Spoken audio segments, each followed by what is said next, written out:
প্রিয় লিসেনার, আজকের এই এপিসোডে আপনাদের জন্য তুলে ধরা হয়েছে গ্রাম বাংলায় ঘটে যাওয়া ভয়ানক মাইক্রোবাসের ভয়ানক ঘটনা, রহস্যময় ও বাস্তব ঘটনা। আমার নাম সুরাইয়া আক্তার, লিখছি ঠাকুরগাঁও জেলা থেকে। ঠাকুরগাঁও জেলার একটা গ্রাম থেকে। ঘটনাটি আমার এক মামার কাছে শোনা এবং লোমহর্ষক ঘটনাটি আমার মামা সহ আরো একজনের সাথে ঘটে। তো মামা ও মামার বন্ধু নৌকা হয়ে আসছিল গাড়ি চড়ে। তখন রাত প্রায় ৩টা। তারা মাইক্রোবাস করে যখন আসছিল সেই মুহূর্তে তারা একটা মেয়েকে দেখতে পায় রাস্তার মাঝে দাঁড়ানো। মামার বন্ধু বলে, এত রাতে এখানে একটা মেয়ে বোধহয় বিপদে পড়েছে, চল মেয়েটিকে সাহায্য করি। মামা তখন বলে, তুই কি ঠিক আছিস? দেখ চারদিকে, আশেপাশে বিল, আশেপাশে কোনো বাড়ি ঘর নেই, তাছাড়া রাত ৩টা বাজে, এত রাতে এমন নির্জন জায়গায় একটা মেয়ে। মামার বন্ধুটি ভূত প্রেতে কিছুতেই বিশ্বাস করতো না। তো সে মামাকে বলল, তুই না গেলে না যাস, আমি যাব। মামার বন্ধুটি গাড়ি ঘুরিয়ে সেই মেয়েটি যে জায়গায় ছিল সেই জায়গায় যে দেখে মেয়েটি হাঁটু গেড়ে বসে আছে। তারা নেমে দেখে সেটি ছিল একজন মহিলা, বয়স ৪০-৪৫ হবে। তারা মহিলাটিকে বলে, এত রাতে আপনি এখানে, কোনো বিপদ হয়েছে নাকি? মহিলাটি কোনো কথা না বলে ফুপিয়ে ফুপিয়ে কাঁদতে থাকে। মহিলার কান্নার কারণ জানতে চাইলে মহিলাটি কিছুই বলে না। হঠাৎ মহিলাটি বিলের মধ্য দিয়ে হেঁটে যেতে থাকে। মামা বন্ধুকে বলে, মহিলার সাথে যাবার দরকার নেই, বিপদ হতে পারে। কিন্তু বন্ধু মামার কথা না শুনে মহিলার পেছনে পেছনে যেতে থাকে। নিরুপায় হয়ে মামাও তার সাথে যায়। কিছু দূর যাবার পরে মহিলাটা একটা পুতলার মতো কিছু একটা দেখিয়ে হু হু করে কেঁদে উঠল। মামা এবং বন্ধু যে দেখে পুতলার ভেতরে একটা কাপড়ে ঢাকা ছোট্ট বাচ্চার লাশ। মামা এই লাশ সম্পর্কে জানতে চাইলে মহিলাটি চুপ করে কাঁদতে থাকে। মামারা ভাবে মহিলাটি হয়তো বোবা। হুট করে মামার বন্ধুটি বলে ওঠে যে, চল মহিলাটি আমরা সাথে করে ওনাকে নিয়ে যাই। এই নির্জন এলাকায় এত রাতে ফেলে রেখে যাওয়াটা উচিত হবে না। মামা অনিচ্ছা সত্ত্বেও রাজি হলো। মহিলাকে গাড়ির পেছনের সিটে বসিয়ে গাড়ি চলতে লাগলো। সময় তখন রাত ৩টা ৫০। কিছু দূর যাবার পর গাড়ির ইঞ্জিন হঠাৎ বন্ধ হয়ে গেল। গাড়ি সারতে সারতে প্রায় ৪টা ১৫ বেজে গেল। গাড়ি আবার চলছে এমন সময় মামা লুকিং গ্লাসের দিকে তাকিয়ে দেখে মহিলাটার মাথাহীন দেহ। সাথে সাথে পেছনে ফিরে দেখে মহিলাটি ঠিকই আছে, কিন্তু আবার যখন লুকিং গ্লাসের দিকে তাকায় তখনই ওই শূন্য মাথা সহ একটা দেহ দেখতে পায়। মামা তখন তার বন্ধুকে দেখতে বলল। বন্ধু এই একই দৃশ্য দেখে ভয়ে কাঁপতে লাগলো এবং তারা দুজনেই প্রচন্ড ঘামতে শুরু করলো।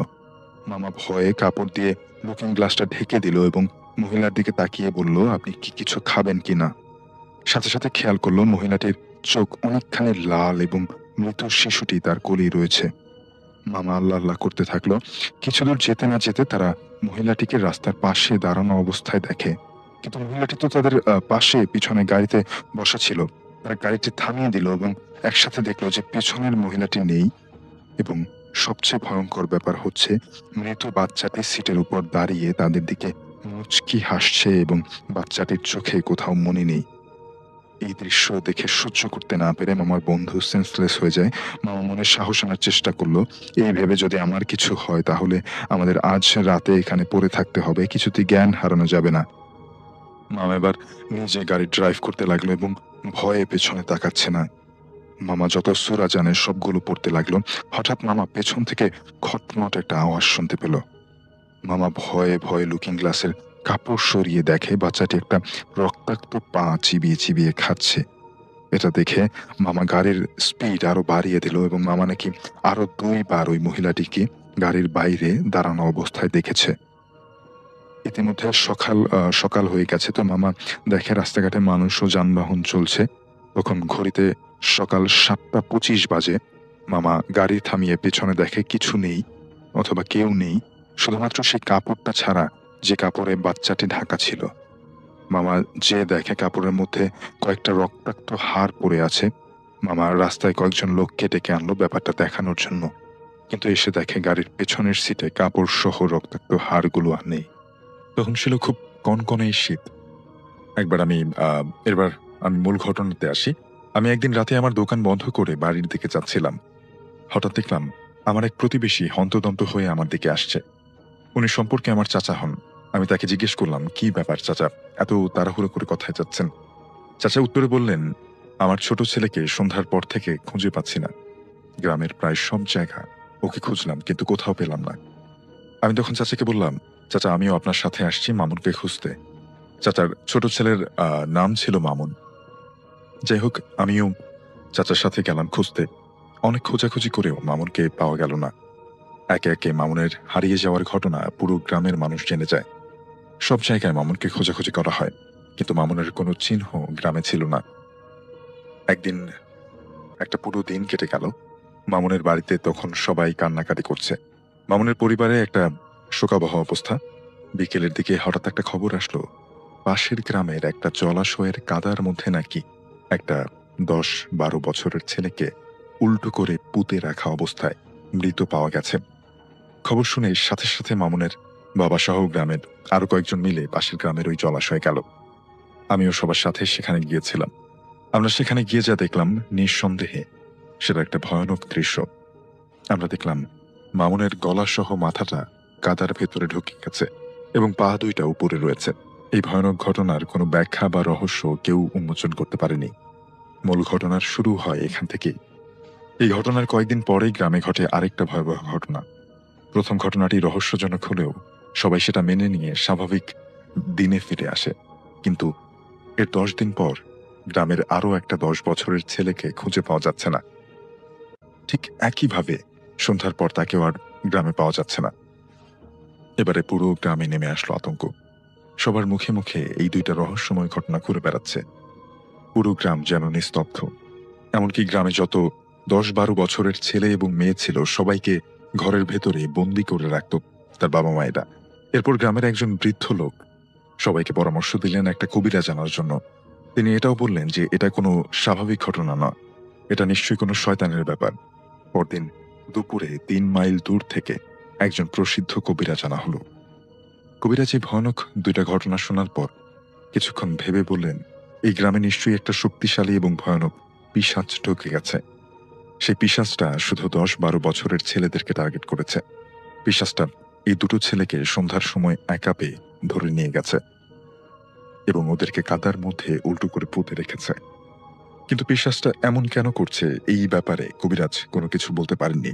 কবিরাজ বললেন, এই পিশাচ এমনিতেই এই গ্রাম থেকে যাবে না, ওকে তাড়াতে হবে অনেক সাহসিকতার পরিচয় দিয়ে। পিশাচটা আবারও কোনো ছেলেকে আক্রমণ করতে পারে, তার আগে যেভাবেই হোক ওকে এখান থেকে পাঠাতে হবে।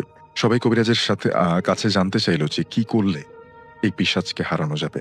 কবিরাজ বললেন, আজকে মধ্যরাতে যদি কেউ একা একা কোনো কবরস্থানে গিয়ে সেখান থেকে সম্প্রতি কবর দেওয়া হয়েছে এমন কোনো একটা কবর থেকে লাশের কাফনের কাপড় কেটে নিয়ে আসতে পারে এবং সেই কাপড় যদি ওই জলাশয়ের কাছে রেখে আসতে পারে, তাহলে ওই পিশাচ আর কিছুই করতে পারবে না। কাজটা অবশ্যই মাঝরাতে করতে হবে।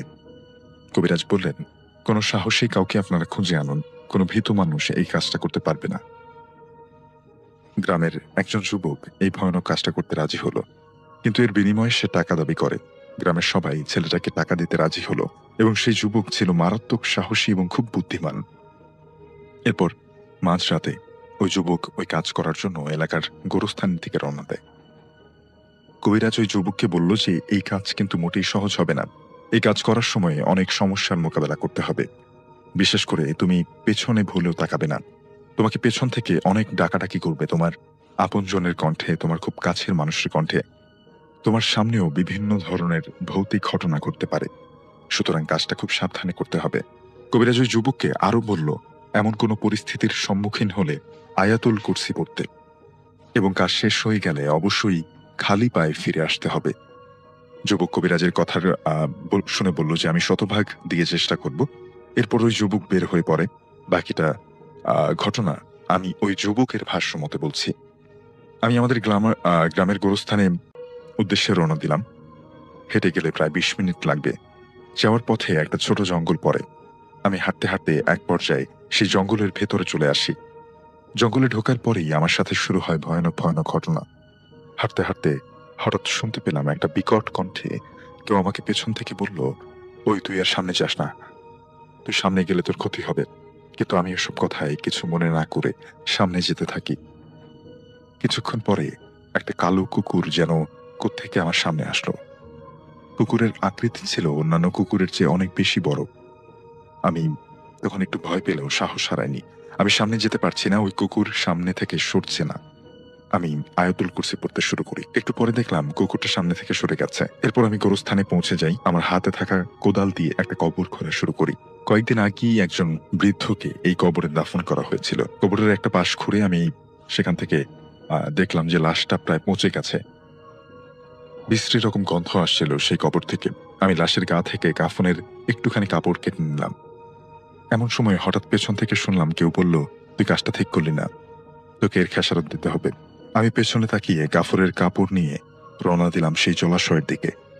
জলাশয়ে যাওয়ার পথেও আমার সাথে বিভিন্ন ভয়ানক ঘটনা ঘটে। জলাশয়টা ছিল কবরস্থানের পশ্চিম দিকে। গোরস্থান থেকে সেখানে যেতে কমপক্ষে 40 মিনিট সময় লাগবে। যাই হোক, আমি জলাশয়ের দিকে হাঁটা শুরু করলাম। যেতে যেতে একটা ছোট কালভার্ট পড়ল। আমি যখন ওই কালভার্টের উপরে উঠলাম, তখন দেখলাম একটা সাদা অবয়ব আমার থেকে একটু দূরে সামনে দাঁড়িয়ে আছে। অবয়বটা অনেক বড় আর হালকা জ্বলজ্বল করছে। এই অবস্থা দেখে আমি প্রচুর ভয় পেয়ে যাই। সামনে যাওয়ার মতো কোনো শক্তি আমার গায়ে ছিল না। শীতের রাতে আমি প্রচন্ড রকম ঘামছিলাম। শুধু একটা অশরীরী অবয়ব আর সামনে আমি একা। এর আগেও গোরস্থানে যাওয়ার সময় আমার সাথে ভয়ানক ঘটনা ঘটেছে, তখন আমি ভয় পাইনি। কিন্তু এখন কেন ভয় পাচ্ছি? আমি তখন আবার আল্লাহর নাম দোয়া কালাম পড়তে পড়তে সামনের দিকে এগিয়ে গেলাম। এক পর্যায়ে দেখলাম আমার সামনে থাকা অবয়বটা উধাও হয়ে গেছে। পেছন থেকে আমাকে বারবার কেউ যেন ডাকছে, কিন্তু আমি আর পেছন তাকাচ্ছি না। কিছুক্ষণ পরেই সেই জলাশয়ের কাছে চলে আসলাম। এরপর কাফনের কাপড় কবিরাজ যেখানে রাখতে বলেছিলেন সেখানে রেখে আমি খালি পায়ে গ্রামের দিকে রওনা দিলাম। আমি গ্রামে পৌঁছানোর পরে কবিরাজের কাছে কথা না শুনে কবিরাজ আমার কোনো কথা না শুনেই বলল, কাজটা তুমি খুব ভালোভাবে করেছো। কবিরাজ বললেন, এবার আমি একটা মন্ত্র পড়ে দিলেই ওই কাফনের বদৌলতে ওই পিশাচ ওই গ্রামে আর এক মুহূর্ত টিকতে পারবে না। পরদিন সকালে কবিরাজ একটা মন্ত্র পড়ে তার কাজ শেষ করলেন। তারপর কবিরাজ সবাইকে বললেন, এই পিশাচ 10 বছরের বাচ্চাদের ধরে নিয়ে এদের রক্ত শূন্য করে ফেলতো, তারপর ওই জলাশয়ে উল্টো করে পুঁতে রাখতো। কিন্তু এখন ওই পিশাচ আর কিছুই করতে পারবে না। আপনারা এখন বিপদমুক্ত। এরপর সেই কবিরাজ আমাদের গ্রাম থেকে চলে যান। আর কোনোদিন ওই কবিরাজকে আমরা খুঁজে পাইনি। আর ওই যুবক যে এই অসাধ্য সাধন করেছিল তাকেও শর্ত মোতাবেক টাকা দেয়া হয়। তারপর থেকে আর কোনো সমস্যা হয়নি। এখন যে ঘটনাটা শেয়ার করবো সে ঘটনাটা আজহার নামে একটা ব্যক্তি। আর ঘটনাটা ঘটে 1994 সালে। এই লোকটা তার ওয়াইফ এবং 2 সন্তান সহ কুড়িগ্রাম থেকে ঢাকা আসছিলেন। এমন সময় একটা ট্রাকের সাথে তাদের মুখোমুখি সংঘর্ষ হয়। পরে লোকটির আর কিছু মনে থাকে না। এরপরে ঘুম ভাঙে হসপিটালের বেডে। আত্মীয়-স্বজনরা চারিপাশে ভিড় করে থাকে এবং সবাইকে তার জিজ্ঞেস করতে থাকে যে তার ফ্যামিলির কি খবর। সবাই বলে যে তোমার ফ্যামিলি সেফ আছে, তোমার ওয়াইফ একটু ব্যথা পেয়েছে। 2 দিন হলে তোমার ওয়াইফকে এবং তোমার বাচ্চাদেরকে ছেড়ে দেওয়া হবে। কিছুদিন পর উনি দেখেন তার বাম পা উনি আর নাড়াতে পারেন না। ডক্টররা বলেন লেফট সাইড প্যারালাইজ হয়ে গেছে। হাঁটু থেকে কিছু পোরশন নিচে কেটে ফেলতে হবে। হসপিটাল থেকে ডিসচার্জ হওয়ার পরে তিনি বাসায় যান। তার সাথে তার আত্মীয়-স্বজনরাও যায়। হঠাৎ করে তিনি দেখেন তার পুরা বাসা খালি। তখন আজকালের কি ব্যাপার, হসপিটাল থেকে ওদেরকে রিলিজ দেওয়া হয়েছে, ওরা কোথায়? ঠান্ডা মাথায় তাকে বসানো হয় এবং বোঝানো হয় তার ওই অ্যাক্সিডেন্টে পুরো ফ্যামিলির উনি ছাড়া সবাই মারা গেছেন। এটা পেপারে পর্যন্ত আসে। তার ওয়াইফ সহ 2 ছেলে আফসার এবং আবরার ওই অ্যাক্সিডেন্টে মারা যান। উনি পাগলের মতো হয়ে যান। কোনো কথা না বলে ডাইরেক্ট তিনি কবরস্থানে যেতে চান। তখন তাকে জানানো হয় কবর দেওয়া হয়েছে কুড়িগ্রামে, তো তাকে সেখানেই নেওয়া হয়। সেখানে কিছুদিন থাকার পর ঢাকায় তিনি চলে আসেন। রামপুরায় তাদের পুরনো বাড়িতে। লেফট সাইড প্যারালাইজড হওয়াতে তার সাথে একটা ছেলে রাখা হয়। সেই ছেলে তার সাথেই ঘুমাতো। ঘটনার সত্যতা জানার পর থেকে তার ঘুম আর কখনো রাত 4টার আগে হতো না। কেমন এক অচেনা রাত কাটাতে লাগলেন তিনি প্রতিদিন। ঘটনাটি ঘটে তখন 1997 সালে। পুরা বাসা নিস্তব্ধ, ইলেকট্রিসিটি নাই। আশেপাশের বাড়ি থেকে হালকা সাউন্ড আসছে। টেবিল চেয়ার নাড়ানোর শব্দ আসছে উপর থেকে। ছেলেটাকে মোমবাতি আনতে পাঠানো হয়েছে। প্রচন্ড গরম, মন মেজাজও সেদিন ঠিক নাই। লেফট সাইডের কিছুটা পোর্শন আস্তে আস্তে নাড়াতে পারতেন তখন তিনি। রাত 8টা বাজে, বারান্দায় দাঁড়িয়ে আছেন। হঠাৎ পেছনে একটা ডাক আসলো, বাবা। প্রথমে তোয়াক্কা না করলেও পরে আবার তিনি লক্ষ্য করলেন, বাবা। মনে হলো না অন্য কিছু হবে। না থাক, 5 থেকে 10 মিনিটের গ্যাপের মধ্যে তিনি আবারও শুনতে পেলেন সেই বাবা ডাকটি। মনে হলো ছোট ছেলে আবরার ডাকছে। পেছনে ফিরে তাকানোর পর ঠিকই তো উনি একটা আভা দেখতে পান। অন্ধকারও সেটা পরিষ্কার। আরে আবরারের ঠোঁট। চোখের পানি ফেলতে ফেলতে ডাইনিং টেবিলের দিকে আগাতে যান। আগাতে গিয়ে দেখলো ডাইনিং টেবিলে কেউ পানি ঢেলে খাচ্ছে এবং ভয়েস ভেসে আসে, "কি ব্যাপার, তুমি এসেছো?" এরপরে ওনার আর কিছু মনে নাই। জ্ঞান ফেরার পর দেখেন ওনার অ্যাসিস্ট্যান্ট তাকে তুলে ঘুম থেকে উঠাচ্ছে। বলল, "২ ঘন্টা পেরিয়ে গেছে খালু, আপনার কি হয়েছিল?" কিছু একটা ভুল দেখছেন উনি। মাথাটা ধরে বসে পড়লেন। চিন্তাটাও এতটাই যে এটা ধামাচাপা দিতে পারছেন না। কিন্তু মনের ভুল করে উনি আর তেমন কিছু ওনাকে মনে করলেন না। পরের দিন এক হুজুরের কাছে গেলেন। হুজুর তাকে বললেন, "আপনার কবরটা অনেকদিন যাবৎ জিয়ারত করা হয় না। আপনি দয়া করে একবার জিয়ারত করেন এবং দোয়া পড়েন কবরের কাছে যেয়ে। কুড়িগ্রাম যেতে হবে। ওদের কবর জিয়ারত করা দরকার।" হুইল চেয়ারে বসে বিকাল ৪ টার দিকে উনি দোয়া পড়ছেন আর ছেলেটাকে বললেন ১০ মিনিট পরে আসতে, উনি একটু একা থাকবেন। দোয়া পড়ছেন, তাসবিহ গুনছেন। হঠাৎ বাবা ডাক শুনতে পেলেন। মনোযোগী না হয়ে তিনি আবার সেই ডাক শুনতে পাচ্ছেন। "বাবা!" হঠাৎ মনের অজান্তে তিনি বললেন, "আবরার!" তখন সাউন্ড আসলো, "বাবা, আমি তোমার পেছনে।" একটু হৃদয় বিদারক হয়ে যাচ্ছে উনার সিচুয়েশন। মুখ ফেটে কান্না আসতে উনি পরিষ্কার ওনার ছোট ছেলেকে দেখতে পান। তার পেছনে হুইল চেয়ারের হ্যান্ডেল ধরে দাঁড়িয়ে মুচকি হাসছে। ভয়ে চিৎকার করে সবুজ বলে ডাক দেন তার অ্যাসিস্ট্যান্টের নাম। দেখলেন ছেলেটা ওনাকে নিতে চলে আসছে। সামনে তাকালো, আর কেউ নাই। ছেলেটাকে বলতে পারছেন না ঢাকাতে ব্যাক করতে হবে। ঢাক মানে ছেলেটাকে বলতে পারছেন না যে কি হয়েছে? তাকে ঢাকায় ব্যাক করতে হবে। ঢাকায় ব্যাক করার পর প্রায় ১ মাস পর হঠাৎ উনি আলমারি খুললেন। খুলে এতটাই অবাক হয়ে গেলেন, ওনার স্ত্রীর পরা শাড়িগুলো আলমারিতে থোকায়, থোকায় সাজানো, অথচ কয়েকদিন আগেই তার বোনকে তিনি দিয়ে দিয়েছিল গরিবদেরকে দিয়ে দেওয়ার জন্য। কিন্তু সেই কাপড়গুলো আবার আসলো কি করে? উনার বোনকে সাথে সাথেই খবর পাঠানো হয়। উনার বোন এসে দেখল সত্যি, সত্যি যেই সব কাপড়গুলি উনি নিয়ে গিয়েছিল সবগুলা আবারও সুন্দর করে সাজানো। উনার বোনটাও খানিকটা ভয় পেয়ে বলে, "ভাই, তুই আমার সাথে আমার বাসায় আয়।" তার অ্যাসিস্ট্যান্টকে নিয়ে ফ্রাস্ট্রেটেড হয়ে তার বোনের বাসায় ওঠেন তিনি। ৫ দিন না যেতেই উনি বাড়ি ফিরতে চাইলে উনার বোনকে অনেক জোরাজুরি করার পর তাকে বাড়ি ফিরতে দেওয়া হয়। ২০০০ সালের ঘটনা। ঘুমিয়ে আছেন। রাত তখন ২টা কি ৩টা বাজে। একটা হট্টগোলে উনার ঘুম ভাঙে। উনি যে রুমে ঘুমাতেন পাশের রুমে ঘুমাতো তার ২ ছেলে। সেই ২ ছেলের রুম থেকে ঝগড়ার শব্দ আসছে। অনেক রাত। পাশের থেকে কে যেন উনাকে আটকালো আর বলল, "তুমি অসুস্থ, তোমার যাওয়ার দরকার নাই, আমি যাচ্ছি।" ভয়েসটা তার স্ত্রীর। কি করে সম্ভব? আজার সাহেব উনার মাথার মধ্যে হাত দিয়ে বসে পড়লেন। চোখের সামনে দেখলেন উনি তার ওয়াইফ পাশের রুমে যাচ্ছে। পাশের রুমে ওনার ওয়াইফ যেতে আর চিৎকার নাই, আর ঝগড়া নাই। উনি উনি উঠে আস্তে, আস্তে পাশের রুমে গিয়ে দেখল কেউ নাই। উনি একজন সাইকিয়াট্রিস্ট দেখানোর চিন্তা করলেন। প্লাস উনার বাম পাশের পায়ের জন্য সিঙ্গাপুরে গেলেন। সেখানকার ডক্টরকে মেডিসিন দিতে বললেন এবং সেখানকার ডক্টর তাকে মেডিসিন দিতে বললেন। কমপ্লিট বেড রেস্টের জন্য আরো ২ মাস বেঁধে দিলেন। সাথে বাংলাদেশে পরিচিত এক সাইকিয়াট্রিস্টও দেখালেন। তিনিও ওষুধ দেন এবং বেড রেস্টে দেন। ফ্যামিলির সবাই ব্যাপারটা জানার পর অনেকে ভালো করে জিজ্ঞেস করে যে, "আসলে কি হচ্ছে তোমার সাথে?" তখন তিনি সব বলেন যে সে এইসব দেখছেন লাস্ট ৬ থেকে ৭ বছর ধরে। কাউকে বলতে পারছিলেন না। এর পরের ঘটনাটা ঘটে ৭ই জুলাই ২০০৮ সাল। ওদিন প্রচন্ড বৃষ্টি হচ্ছিল। রাত তখন ১টা বাজে। হঠাৎ একটা শব্দে তার ঘুম ভাঙে। শব্দটা সেই শব্দ যে শব্দটা ঢাকা থেকে আসার পথে ঢাকা-কুড়িগ্রাম মহাসড়কে ঘটেছিল তার গাড়ির সাথে ট্রাকের মুখোমুখি সংঘর্ষে। উনি শব্দটি পান ওয়াশরুম থেকে। তখনই ওয়াশরুমের দিকে আগান উনি। এগিয়ে দেখেন ফ্লোরে ২ টা ছেলে শুয়ে আছে। তার ২ ছেলে আবরার এবং আফসার। আর তার ওয়াইফের কোলে একটি বাচ্চা। তখন তিনি জিজ্ঞেস করলেন, "এটা কার? এটা কে? এটা কার বাচ্চা তুমি কোলে নিয়ে আছো?" তার ওয়াইফ বলল, "ওমা, এটা তোমার মেয়ে।" এটা শুনে আর তিনি ওই জায়গায় দাঁড়াতে পারলেন না। অজ্ঞান হয়ে গেলেন। সকালে পরিবারের সবাই ওনাকে হাসপাতালে দেখতে আসে। উনার বোনকে উনি গত রাতের সব ঘটনা বলেন। উনার বোন বলল, "ভাবি প্রেগন্যান্ট ছিল, তুই জানতি না? তোকে তো কুড়িগ্রামে যাওয়ার পরেই বলার কথা ছিল। আমি ভাবির সাথে হাসপাতালে গিয়েছিলাম।" এরপর থেকে এই কষ্টটা আসলে কোথায় রাখা যায়? এখনো মাঝে, মাঝে তার ২ ছেলে তার সাথে দেখা দেয়। উনার ভাষ্যমতে তার ছেলেদের আত্মা তার কাছে আসে। কিন্তু আমি জিনিসটা স্বপ্ন মনে করি। স্বপ্ন মনে হলেও কিছু, কিছু পয়েন্ট আমার কাছে মাঝে, মাঝে বাস্তবতার রূপ নেয়। এটা ছিল আমার ঘটনা। যারা নতুন শুনছেন আজকে আমার ঘটনা, আপনাদের কাছে একটা রিকোয়েস্ট থাকবে। দয়া করে ঘটনাটি যারা শুনতে আগ্রহী, যারা হন্টেড স্টোরিজ শুনতে আগ্রহী তাদের কাছে দিতে পারেন। আমার পেইজে যদি কোনো সাবস্ক্রাইব বাটন আপনার হিট না থাকে, সাবস্ক্রাইব বাটনে হিট করে দেবেন। ঘটনাটি ভালো লাগলে অবশ্যই জানাবেন।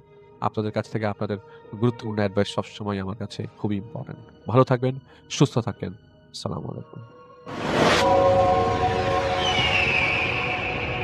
আসসালামু আলাইকুম রাসেল ভাই। আশা করছি আপনি ভালো আছেন। তো রাসেল ভাই, এখন আমি যেই ঘটনাটি আপনার সঙ্গে শেয়ার করছি, এটা একটা আ মাইক্রোবাসের ঘটনা। তো ঘটনাটা ঘটে যেখানে, সেটা হচ্ছে রংপুর আর ঢাকা যে মহাসড়কটা আছে, সেই যে মহাসড়কের মধ্যেই ঘটনাটা ঘটে। ঘটনাটা আমি শুনেছিলাম আমার একজন মানে চাচার কাছ থেকে। চাচার সঙ্গে আমার খুব ভালো একটা সম্পর্ক। তো যখন আমি চাচার কাছ থেকে একটা ঘটনা শুনতে চাই, তখন তিনি এই ঘটনাটা আমার সঙ্গে শেয়ার করেন। তো যার সঙ্গে ঘটনাটা ঘটে গেছে, তিনি হচ্ছেন আমার চাচার বন্ধু রফিক। তিনি একজন মিনি মাইক্রোবাস আরকি চালান তিনি। তো এই যে রফিক আ আঙ্কেল, তিনি খুবই ভালো মানুষ। তিনি সবসময় মানুষের উপকার করেন। আর মানে যে সময়টা তিনি আরকি পান, সেই সময়ের বিভিন্ন সময় তিনি তার যে মাইক্রোটা আছে, সেই মাইক্রোটা নিয়ে বিভিন্ন মানে অলি-গলির রাস্তা দিয়ে তিনি সবসময় চলাফেরা করতে বেশি পছন্দ করেন। যাই হোক, তার মাইক্রোটা ছিল সাদা, আর কোনো মানে খুঁত ছিল না। মাইক্রোটা অনেক সুন্দর একটা মাইক্রো। যাই হোক, তিনি একদিন তার যে ট্রিপ ছিল, ভাড়া-টাড়া ছিল, সবকিছু শেষ করে বাড়ির দিকে আসতেছে। তো যখন তিনি বাড়ির দিকে ফিরতেছে, তখন কোনো যাত্রী কিন্তু ছিল না। শুধু পিছনের সিটে একটা কালো ব্যাগ ছিল। যেটা আ মানে কোনো একটা যাত্রী হয়তো ভুলে রেখে গিয়েছিল। তো রফিক আঙ্কেল ১ম এ ভাবলেন, এটা আবার কে রেখে গেল? জিনিসটা তো সত্যিই অনেক একটা চিন্তার বিষয়। কি আছে না আছে তিনি কোনো কিছু চেক করলেন না। আর রাসেল ভাই, আমি আপনাকে ১ম এই বলেছি, তিনি সত্যিই অনেক একজন ভালো একজন মানুষ। তিনি মানে ব্যাগটা খুলেনও নাই। না খুলে তিনি ভাবলেন যে কালকে সকালবেলা আমি থানায় গিয়ে জমা দিয়ে আসবো। আ তারপর যা হয় হবে। তো এটা ভেবে তিনি তার মতো তার মাইক্রো চালিয়ে আসতেছেন। কিন্তু কিছুদূর যাওয়ার পর তার যে আ মানে মাইক্রোর সাইডে উম উম সাইড গ্লাস ছিল, সেই গ্লাসে তিনি দেখতে পারলেন তার পিছনের সিটে কেউ একজন বসে আছে। সাদা কাপড় পরা, একদম মানে সাদা দিয়ে মানে মানুষটা একটা ঢাকা। মনে হচ্ছে যে সাদায় সাদা হয়ে গেছে। তো রফিক আঙ্কেল মানে এটা দেখার পর একদম হঠাৎ করে ব্রেক চাপলেন। ব্রেক চাপার পর গাড়িটা যখন থামলো, তখন তিনি পিছনে তাকালেন, দেখলেন যে আসলে পিছনে কেউ নেই। কোন কিছুই ছিল না। ওই যে মানে যেই ব্যাগটা তিনি যে মানে রেখেছিলেন, সেই কালো ব্যাগটাই সেখানে পড়ে আছে। সে আসলে নিজেকে বুঝ দিলেন যে হয়তো মানে আজকে একটু বেশি রাত হয়ে গেছে। হয়তো এইজন্য উল্টাপাল্টা চিন্তাভাবনা আসতেছে। যাই হোক, তিনি তার মানে মাইক্রোর মধ্যে যে পানি থাকে, আ মানে বোতলের পানি দিয়ে মুখটা একটু ভালোমতো ধুয়ে-টুয়ে আবারও গাড়ি চালানো শুরু করলেন। কিন্তু এবার মাইক্রো বাসের ভিতরটা এমন একটা ঠান্ডা হয়ে গেল, যেন তার কাছে শীত লাগতেছে। এত বেশি শীত, মানে এরকম হঠাৎ করে তার ঠান্ডা লাগতেছে। তখন তিনি কি করলেন? তার যে আ আ মাইক্রোর ভিতরে এসি ছিল, সেই এসিটা বন্ধ করে দিলেন। তারপরেও তিনি মানে মানে এমন একটা অবস্থা দেখতেছেন যে মানে পুরা মাইক্রোটা তার এসি হয়ে গেছে। এসি বলতে একদম পুরা বদ্ধই হচ্ছে না, ফ্রিজের মতো হয়ে যাচ্ছে। তারপর তিনি হঠাৎ করে পিছন থেকে খুব আস্তে করে একটা শব্দ শুনতে পারলেন। শব্দটা ঠিক এরকম, "ব্যাগটা আপনি খুলবেন না।" এই শব্দটা শোনার পর রফিক আঙ্কেল পুরোপুরি মানে স্তব্ধ হয়ে গেলেন। তিনি অ্যা মানে গাড়ি চালাবেন, পিছনে দেখবেন না কি করবেন, এই সবকিছুই তিনি মানে একসঙ্গে ভাবা শুরু করে দিয়েছেন। তো যাই হোক, এত কিছুর পরেও তিনি যেহেতু রাত্রের বেলা গাড়ি চালাতেন, তার ভিতরে তো একটু সাহস তো অবশ্যই আছে। তো তিনি আ অনেক ভয় পাচ্ছেন। সেই ভয়ের থেকেও সাহস করে বললেন, "কে? পিছনে কি কেউ আছে?" কিন্তু পিছন থেকে কোনো উত্তর আসলো না। কোনো উত্তর না আসার কিছুক্ষণ পর পিছনের কালো ব্যাগটা নিজ থেকেই নড়তে শুরু করল। মানে এমন একটা অবস্থা যেন ব্যাগটার ভিতরে কিছু একটা বন্দী আছে। তখন রফিক চাচা তার গাড়িটা থামালেন। থামার পর মানে দেখলেন যে পিছনের যে ব্যাগটা ছিল, সেই ব্যাগটা নিজের থেকেই খুলে গেল। এবং মানে খুলে খুলে যাওয়ার পর মানে কি মানে রফিক চাচা নিজের চোখে বিশ্বাস করতে পারতেছেন না যে এসব কিছু কি হচ্ছে আরকি। তারপর তিনি দেখলেন যে ব্যাগের ভিতর থেকে একটা ফ্যাকাশে পচা দুর্গন্ধময় একটা হাত বের হচ্ছে। হাতটা এমন যেন তার আঙ্গুলগুলো একদম ফাঁক, কেমন যেন কঙ্কালের মতো বিশ্রী। হাতটার ভিতরে অনেকগুলো পোকা মানে চলাফেরা করতেছে এরকম। এটা দেখার পর রফিক চাচা এত জোরে চিৎকার করলেন, চিৎকার করে কোনো কিছুই তিনি মানে চলে যাবেন নাকি ওখানে থাকবেন, এই সবকিছু মিলে তিনি মানে কোনো কিছুই বুঝতে পারতেছেন না। তারপর মানে হঠাৎ করেই তার যে মানে তিনি কিন্তু নিচে নামেননি। তিনি শুধু জাস্ট স্টার্ট অফ করে মাইক্রোর ভিতরে ছিলেন। মানে তিনি লাইট-টাইট সবকিছু ছিল। কিন্তু হঠাৎ করে দেখতে পারেন যে তার সামনে মানে এমন একটা জায়গায় এসে তিনি থেমেছেন। একটা বিশাল বড় বটগাছ এবং বটগাছের সাথেই একটা ব্রিজ। সেই উপরের ব্রিজের উপরেই তিনি আরকি তার মাইক্রোটা থামিয়েছেন। এর মানে যখন আশেপাশে এগুলো দেখা মানে দেখতেছে ঠিক তখনই তার গাড়ির যে লাইটগুলো ছিল সেই লাইটগুলো হঠাৎ করেই বন্ধ হয়ে যায় এবং তার ইঞ্জিনটা বন্ধ হয়ে যায় এবং চারপাশের কোনো কিছুই তার এখন বোধগম্য হচ্ছে না। মনে হচ্ছে পুরো পরিবেশটা কিছুক্ষণের জন্য স্তব্ধ হয়ে গেছে। তারপর তিনি শুনতে পান পিছনের সিট থেকে একটা মেয়ের কান্নার শব্দ শোনা গেল। এবার রফিক আঙ্কেল ধীরে, ধীরে পিছনে তাকাতেই দেখলেন সেই যে ১ম এ সাদা কাপড় পরা একটা কিছু দেখেছিলেন, সেই কাপড় পরাটাই একটা মেয়ে। ঠিক তার পিছনের সিটে বসে আছে। মাথাটা নিচু, চুলগুলো লম্বা, মানে একদম এত বেশি লম্বা যে চুলের কারণে তার মুখটা স্পষ্টভাবে দেখা যাচ্ছে না। এরপর মেয়েটা আস্তে, আস্তে তার মাথার চুলগুলো সরিয়ে মাথাটা তুলল। এরপর রফিক চাচা যেটা দেখল সেটা তিনি কখনোই দেখতে চান না। তিনি দেখলেন সেই যে মেয়েটার মুখটা ছিল একদমই কালো আর মুখে এপাশ ওপাশে কয়েকটা বিচ্ছিন্ন সেলাই করা। মনে হচ্ছে খুবই কঠিনভাবে আহত হয়েছে মেয়েটা। এবার এই মেয়েটা ফিসফিস করে রফিক চাচাকে বললেন, "আমাকে এই রাস্তায় মেরেছিল। কেউ আমার কথা শোনেনি।" এটা শোনার পর রফিক চাচার যে মাইক্রোবাসটা ছিল সেই পুরো মাইক্রোবাসটা একদমই কাঁপতে শুরু করলো। জানালায় হাতের ছাপ পড়তে লাগলো একটার পর একটা। যেন মনে হচ্ছে তার মাইক্রোবাসের বাহিরে শত, শত মানুষ ঘিরে ধরেছে এই মাইক্রোবাসটিকে। এরপর রফিক আঙ্কেল তার মাইক্রোর দরজা খুলে দৌড় দিতে গেল, কিন্তু দরজা খুলতেই সে দেখল সে কোনো রাস্তার মধ্যে নেই। মাইক্রোবাসটা দাঁড়িয়ে আছে একটা পুরনো, অনেক দিনের পুরনো ভয়ানক একটা কবরস্থানের মাঝখানে।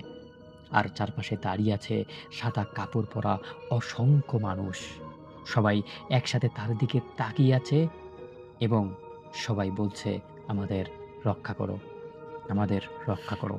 এই কথাগুলো শুনতে, শুনতে রফিক চাচা হঠাৎ করে সেন্সলেস হয়ে যান সেখানে। তারপর কি হয়েছে? কোনো কিছুই তার মনে নেই।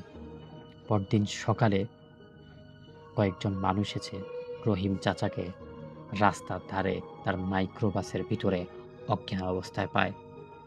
রফিক চাচাকে মাইক্রো থেকে বের করে যখন জ্ঞান ফেরানো হয়, তখন তিনি গত রাত্রের ঘটনা সবটাই বলেন। তিনি যেই কথাটি বলেন যে মাইক্রোর পিছনে একটা ব্যাগ আছে। সত্যি, সত্যিই সেই মাইক্রোর পিছনে একটা ব্যাগ পাওয়া যায়। কিন্তু এই কালো ব্যাগটার ভিতরে আশ্চর্যজনকভাবে কিছুই ছিল না। এখন প্রশ্ন হচ্ছে, যদি এই ব্যাগটা কোনো যাত্রীর হয়ে থাকে, তাহলে ব্যাগটার ভিতরে কোনো কিছু নাই কেন? আসলেই সেদিন রফিক আঙ্কেলের সঙ্গে কি হয়েছিল? এই প্রশ্নগুলোর উত্তর যদি কারো থেকে থাকে, অবশ্যই আমাদেরকে জানিয়ে দেবেন।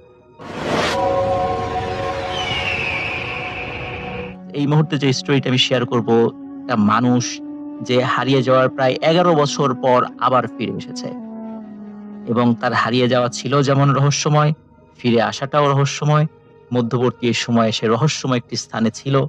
সেই ঘটনাটি আমি এখন আপনাদের সাথে শেয়ার করতে যাচ্ছি। ঘটনাটির সময় ২০০৮ সাল। স্থান নড়াইল জেলার লোহাগাড়া উপজেলার শালনগর ইউনিয়নে। তো ওই শালনগর ইউনিয়নে একটি পরিবার ছিল। তো ওই পরিবারের যিনি নারী সদস্য, উনার বিয়ে হয়েছে বছরখানেক হলো, উনি সন্তান সম্ভবা ছিলেন। তো উনার যখন ডেলিভারি ডেট একদম নিকটে চলে এসেছিল, তখন পারিবারিকভাবে সিদ্ধান্ত হয় ডেলিভারির আগে উনার যে মায়ের বাড়ি, এটা নগ্রাম ইউনিয়ন পাশেই, সেইখানে তাকে রেখে আসা হবে। তো তার হাসব্যান্ডের ব্যস্ততার কারণে, ভিন্ন কাজের কারণে আজ যাবো কাল যাবো করে, করে যাওয়া হচ্ছে না। কিন্তু যেহেতু সময়টা কাছে চলে আসছে, তো একদিন তার হাসব্যান্ড সময় বের করেন এবং তার স্ত্রীকে নিয়ে দিনের বেলাতেই রওনা দেন। খুব বেশি কিন্তু দূর নয়। তো শালনগর ইউনিয়ন থেকে নগ্রাম ইউনিয়নে যেতে হলে ১ম এ মানিকগঞ্জ বাজার নামে একটা বাজার আছে। তারপর তেলিগাতি বাজার নামে আরেকটা জায়গা আছে, তারপর বিল পাড়ি দিয়ে দেবী বাজার নামক একটা জায়গায় যেতে হয়। ওই দেবী বাজার পর্যন্তই কোনো যানবাহন চলে, কারণ ওখানে দেবী বাজার পর্যন্ত মাটির রাস্তা। এরপর থেকে মানে রাস্তাটা এত কাদা, মানে ওই সময় তো বর্ষাকাল ছিল যখন নিয়ে যাচ্ছিল আর কি। এত কাদা, সেখানে কোনো ভ্যান বা অন্য কোনো ধরনের যানবাহন চলার কোনো সুযোগ নাই, পায়ে হেঁটে যেতে হবে। কখনো কখনো গরুর গাড়ি যায়, কিন্তু ওই সময় এতটা কাদা ছিল যে সেখানে গরুর গাড়ি নিয়ে যাওয়াও পসিবল ছিল না। এই দেবী বাজারটা পার হয়ে একটা ছোট্ট ব্রিজ রয়েছে। ওই ব্রিজটা পার হলেই শতবর্ষী একটি বটগাছ রয়েছে। ওই বটগাছের ওই জায়গাটাকে বলা হয় লেবুতলা, এবং ওই বটগাছকে লেবুতলা বটগাছ বললেই সবাই চেনে। তো ওই লোকটি যখন ওনার স্ত্রীকে নিয়ে তার স্ত্রীর মায়ের বাড়িতে দেওয়ার জন্য যাচ্ছিলেন, তখন এই দেবী বাজার পর্যন্ত স্বাভাবিকভাবে ভ্যানে এসেছেন। দেবী বাজারে নেমে যখন তারা হাঁটা শুরু করেন, হঠাৎ করে ওনার স্ত্রীর প্রসব বেদনা শুরু হয়ে যায়। তারপরে উনি কিছুটা হেঁটে আগান, হাঁটতে হাঁটতে ঠিক লেবুতলা যে বটগাছ, ওই বটগাছের নিচে এসে বসেন। এরপর ওনাকে আর কোনোভাবেই এক চুল নড়ানো যাচ্ছিল না, কারণ ওনার শরীরের আর কোনো সক্ষমতা ছিল না যে উনি হেঁটে সামনে একটু আগাবেন। এমত অবস্থায় ওনার হাজবেন্ড, উনি ওনার শ্যালককে ফোন দেন, কারণ যেই জায়গাটাতে আছেন লেবুতলা, ওইখান থেকে তাদের গন্তব্যের দূরত্ব হচ্ছে 1 থেকে সর্বোচ্চ 1.5 কিলোমিটার। তখন তার শ্যালককে ফোন দেন, তার শ্যালক দ্রুত চলে আসে ওই জায়গাটাতে। চলে আসার পরে এখন কিভাবে নিয়ে যাবে, তারা অনেকভাবে নিয়ে যাওয়ার চেষ্টা করেও ব্যর্থ হন। এদিকে ওনার প্রসব বেদনা তীব্র থেকে তীব্রতর হচ্ছিল। তারপরেও ওই লেবুতলা বটগাছ থেকে সামান্য একটু আগাতে সক্ষম হয়েছিলেন, কিন্তু এরপরে আর আগাতে পারেননি, কারণ তখন সন্তান ভূমিষ্ঠ হওয়ার সময়টা চলে আসে। এমত অবস্থায় তাদের কাছে থাকা কাপড় চোপড় দিয়ে ওনারা জায়গাটা ঘিরে রাখেন। ওখানেই একটি ফুটফুটে সন্তানের জন্ম হয়, যার নাম রাখা হয় নাদিয়া।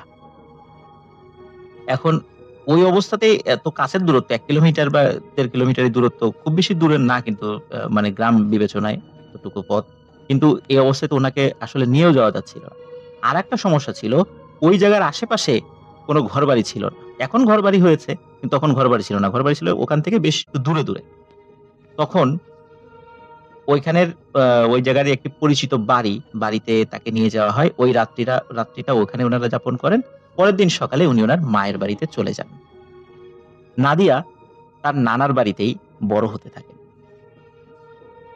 নাদিয়ার সাথে অদ্ভুত কিছু ঘটনা ঘটা শুরু হয়। এই অদ্ভুত ঘটনাগুলো আমি এখন আপনাদের সামনে বলব। সেটি হচ্ছে যে, নাদিয়ার মা যখন নাদিয়াকে ঘুম পাড়িয়ে রাখতো ঘরের মধ্যে, স্বাভাবিকভাবে বাচ্চা-কাচ্চারা কিন্তু মানে ঘুম কিন্তু ভেঙে যায়। নাদিয়ার মা ঘরের মধ্যে এসে দেখতো নাদিয়াকে উনি যেখানে রেখে গেছেন, নাদিয়া সেখানে নাই। নাদিয়ার মাথার নিচের বালিশ, কাঁথা সহ নাদিয়া বিছানার আরেকটা প্রান্তে চলে গেছে। অথচ সে ঘুমাচ্ছে। তো নাদিয়ার মা ১ম দিকে চিন্তা করছে হয়তোবা উনি ওইখানেই রেখে গিয়েছিল ঘুম পাড়িয়ে, ওনার হয়তোবা মনে নাই, কাজের প্রেসারে উনি ভুলে গেছেন। কিন্তু এরকম ১ বার, ২ বার, ১ দিন, ২ দিন এরকম প্রতিদিন যখন ঘটছিল, তখন উনি চিন্তা করলেন তাহলে মনে হয় বাড়ির কোনো সদস্য এক জায়গা থেকে সরিয়ে আরেক জায়গায় রেখেছে। যখন বাড়ির সদস্যদেরকে জিজ্ঞেস করেন, তারাও এই জিনিসটা শুনে অবাক হয় এবং তারা বলে যে না, তারা তো নাদিয়াকে সরায়নি এখান থেকে। এর অল্প কিছুদিন পর আরো একটি অদ্ভুত ঘটনা ঘটতে থাকে। সেটি হচ্ছে যে, নাদিয়াকে যখন ঘুম পাড়িয়ে ঘর থেকে বের হয়, ঘরের বাইরে থেকে নাদিয়ার গলার আওয়াজ শোনা যায়। নাদিয়া কারো সাথে খেলছে, হাসছে, কখনো কান্নাকাটি করছে। মানে ওই ঘরে কেউ আছে যে নাদিয়ার সাথে খেলা করছে। কিন্তু নাদিয়ার বয়স এতটাই কম ছিল যে আসলে নাদিয়ার মানে হাসি, সে কাঁদতে পারে, কিন্তু ওইভাবে উচ্চস্বরে হাসি দিবে এই রকমের কিন্তু বয়স বা এরকমের গলার কণ্ঠস্বরও তার কিন্তু তৈরি হয়নি। তাহলে এটি কার শব্দ? এইরকম অস্বাভাবিক কিছু বিষয় যখন নাদিয়ার নানা বাড়ির পরিবারের সদস্যরা লক্ষ্য করে, তখন একজন ভালো হুজুরের কাছে নিয়ে যাওয়া হয়।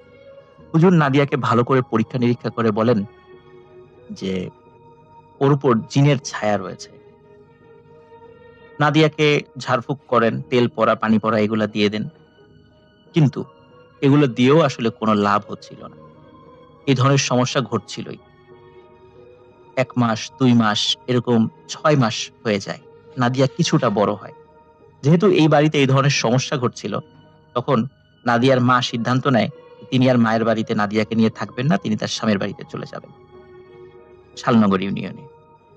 পারিবারিকভাবে সিদ্ধান্ত হয় এবং নাদিয়াকে নিয়ে তারা ওখান থেকে নগরাম ইউনিয়নের ওই তার নিজের বাড়ি মায়ের বাড়ি থেকে স্বামীর বাড়িতে চলে আসেন। স্বামীর বাড়িতে চলে আসার পরে সবকিছু কোনো সমস্যা নেই। ১ দিন ২ দিন সপ্তাহ যায়, মাস যায়, কোনো সমস্যা নেই। ৬ মাস পর মানে নাদিয়ার বয়স যখন ১ বছর প্লাস হয়ে গেছে, আবার সেই ঘটনাটি শুরু হয়। নাদিয়া এখন তো একটু বড় হয়েছে, বসতে পারে, হামাগুড়ি দিতে পারে, হাঁটার চেষ্টা করে। কিন্তু ও যেন কার সাথে খেলে, ও যেন কাকে দেখে, এটি পরিবারের সদস্যরা বোঝে। আর ওকে ওই যে যখন ঘুম পাড়িয়ে রাখে, আগে তো বিছানার এক পাশ থেকে আরেক পাশে চলে যেত। কিন্তু এখন দেখা যায় বিছানার এক পাশ থেকে আরেক পাশে তো তাকে পাওয়া যায়ই। এমনকি বিছানার উপর রাখলে কখনো, কখনো দেখা যায় সে মাথার নিচে বালিশ কাঁথা সহ বিছানার নিচে চলে আসছে। নিচে বলতে ফ্লোরে চলে আসছে। এই ধরনের ঘটনা ঘটতে থাকে। আবার ও যখন ঘুমিয়ে থাকে, যখন ঘরের মধ্যে কেউ থাকে না, তখন ঘরের বাহিরের লোকজন ওরা কিন্তু শব্দ শোনে, নাদিয়ার হাসির শব্দ, নাদিয়া যেন কার সাথে খেলছে। কিন্তু তারা যখন ঘরের ভিতরে আবার ঢোকে, দেখে নাদিয়া ঘুমাচ্ছে। এই ঘটনা নাদিয়ার নানির বাড়িতেও ঘটেছে, আবার এখানেও ঘটা শুরু হয়েছে। তখন আবার তারা চিন্তিত হয়ে পড়ে। আরেকজন ভালো হুজুরকে দেখানো হয়, তার কাছে নিয়ে যাওয়া হয়। তিনিও একই কথা বলেন যে নাদিয়ার উপর জিনের প্রভাব রয়েছে, যার কারণে এই ধরনের বিষয়গুলো ঘটছে। তিনিও নাদিয়ার জন্য কিছু ব্যবস্থা দেন, কিন্তু ব্যবস্থাতেই কিছুই হচ্ছিল না। কোনো ব্যবস্থাতে যখন কিছুই হচ্ছিল না, তখন নাদিয়ার মা বাবা সবাই খুব চিন্তিত হয়ে পড়ে। স্বাভাবিক, এই এমত অবস্থায় এই ধরনের ঘটনা যদি ঘটতে থাকে, কোনো ব্যবস্থাতেও যদি কোনো কাজ না হয়, তাহলে তো চিন্তিত হওয়াটাই কি স্বাভাবিক নয়? অবশ্যই। এদিকে ঘটে আরেকটি ঘটনা। নাদিয়ার নানি যিনি, উনি এক রাত্রে স্বপ্নে দেখেন দুজন মানুষের মতো অবয়ব নাদিয়ার নানিকে বলছে, তোর নাতিকে লেবুতলা বটগাছের নিচে দিয়ে আয়। আমার যে ছেলে আছে, আমার ছেলের সাথে তোর নাতি খেলবে, বড় হবে, আমার ছেলের সাথেই সে লেখাপড়া করবে। আমার ছেলের খেলার সঙ্গী হবে নাদিয়া। তোর নাতনিকে লেবুতলা ব্রিজের নিচে যদি তোরা সসম্মানে দিয়ে আসিস তো ভালো, তা না হলে কিন্তু তোদের ক্ষতি হয়ে যাবে। উনি রাতে যখন এই স্বপ্নটি দেখেন, পরের দিন ওনার যে ছেলের বউ, তাকে এই বিষয়টি খুলে বলেন। ওনার ছেলের বউ বলে যে এই ইন্টারনেটের যুগ, মোবাইলের যুগ, এই যুগে এগুলা কেউ এখন বিশ্বাস করে? স্বপ্ন তো স্বপ্নই, আপনি এটা ভুল দেখেছেন, এগুলো নিয়ে আর আলোচনা করারই দরকার নাই। আর তাছাড়া এখন এমনিতেই নাদিয়াকে নিয়ে নাদিয়ার মা বাবা অনেক দুশ্চিন্তার মধ্যে আছে। এর ভিতর যদি আমরা এই বিষয়টা তাদেরকে বলি, তাহলে তারা আরো চিন্তিত হয়ে পড়বে, নাদিয়ার মা আরো চিন্তা করবে, সেও অসুস্থ হয়ে যাবে। সুতরাং এই বিষয়টি আর কাউকে বলার দরকার নেই।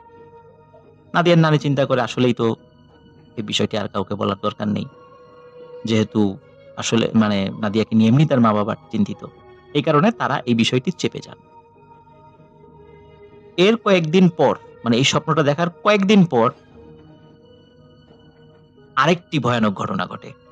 নাদিয়ার নানি এশার নামাজ পড়ে সবাইকে নিয়ে খাওয়া দাওয়া করে শুয়ে পড়েছেন। আমরা জানি গ্রামের মানুষজন স্বাভাবিকভাবে একটু তাড়াতাড়ি ঘুমিয়ে পড়েন।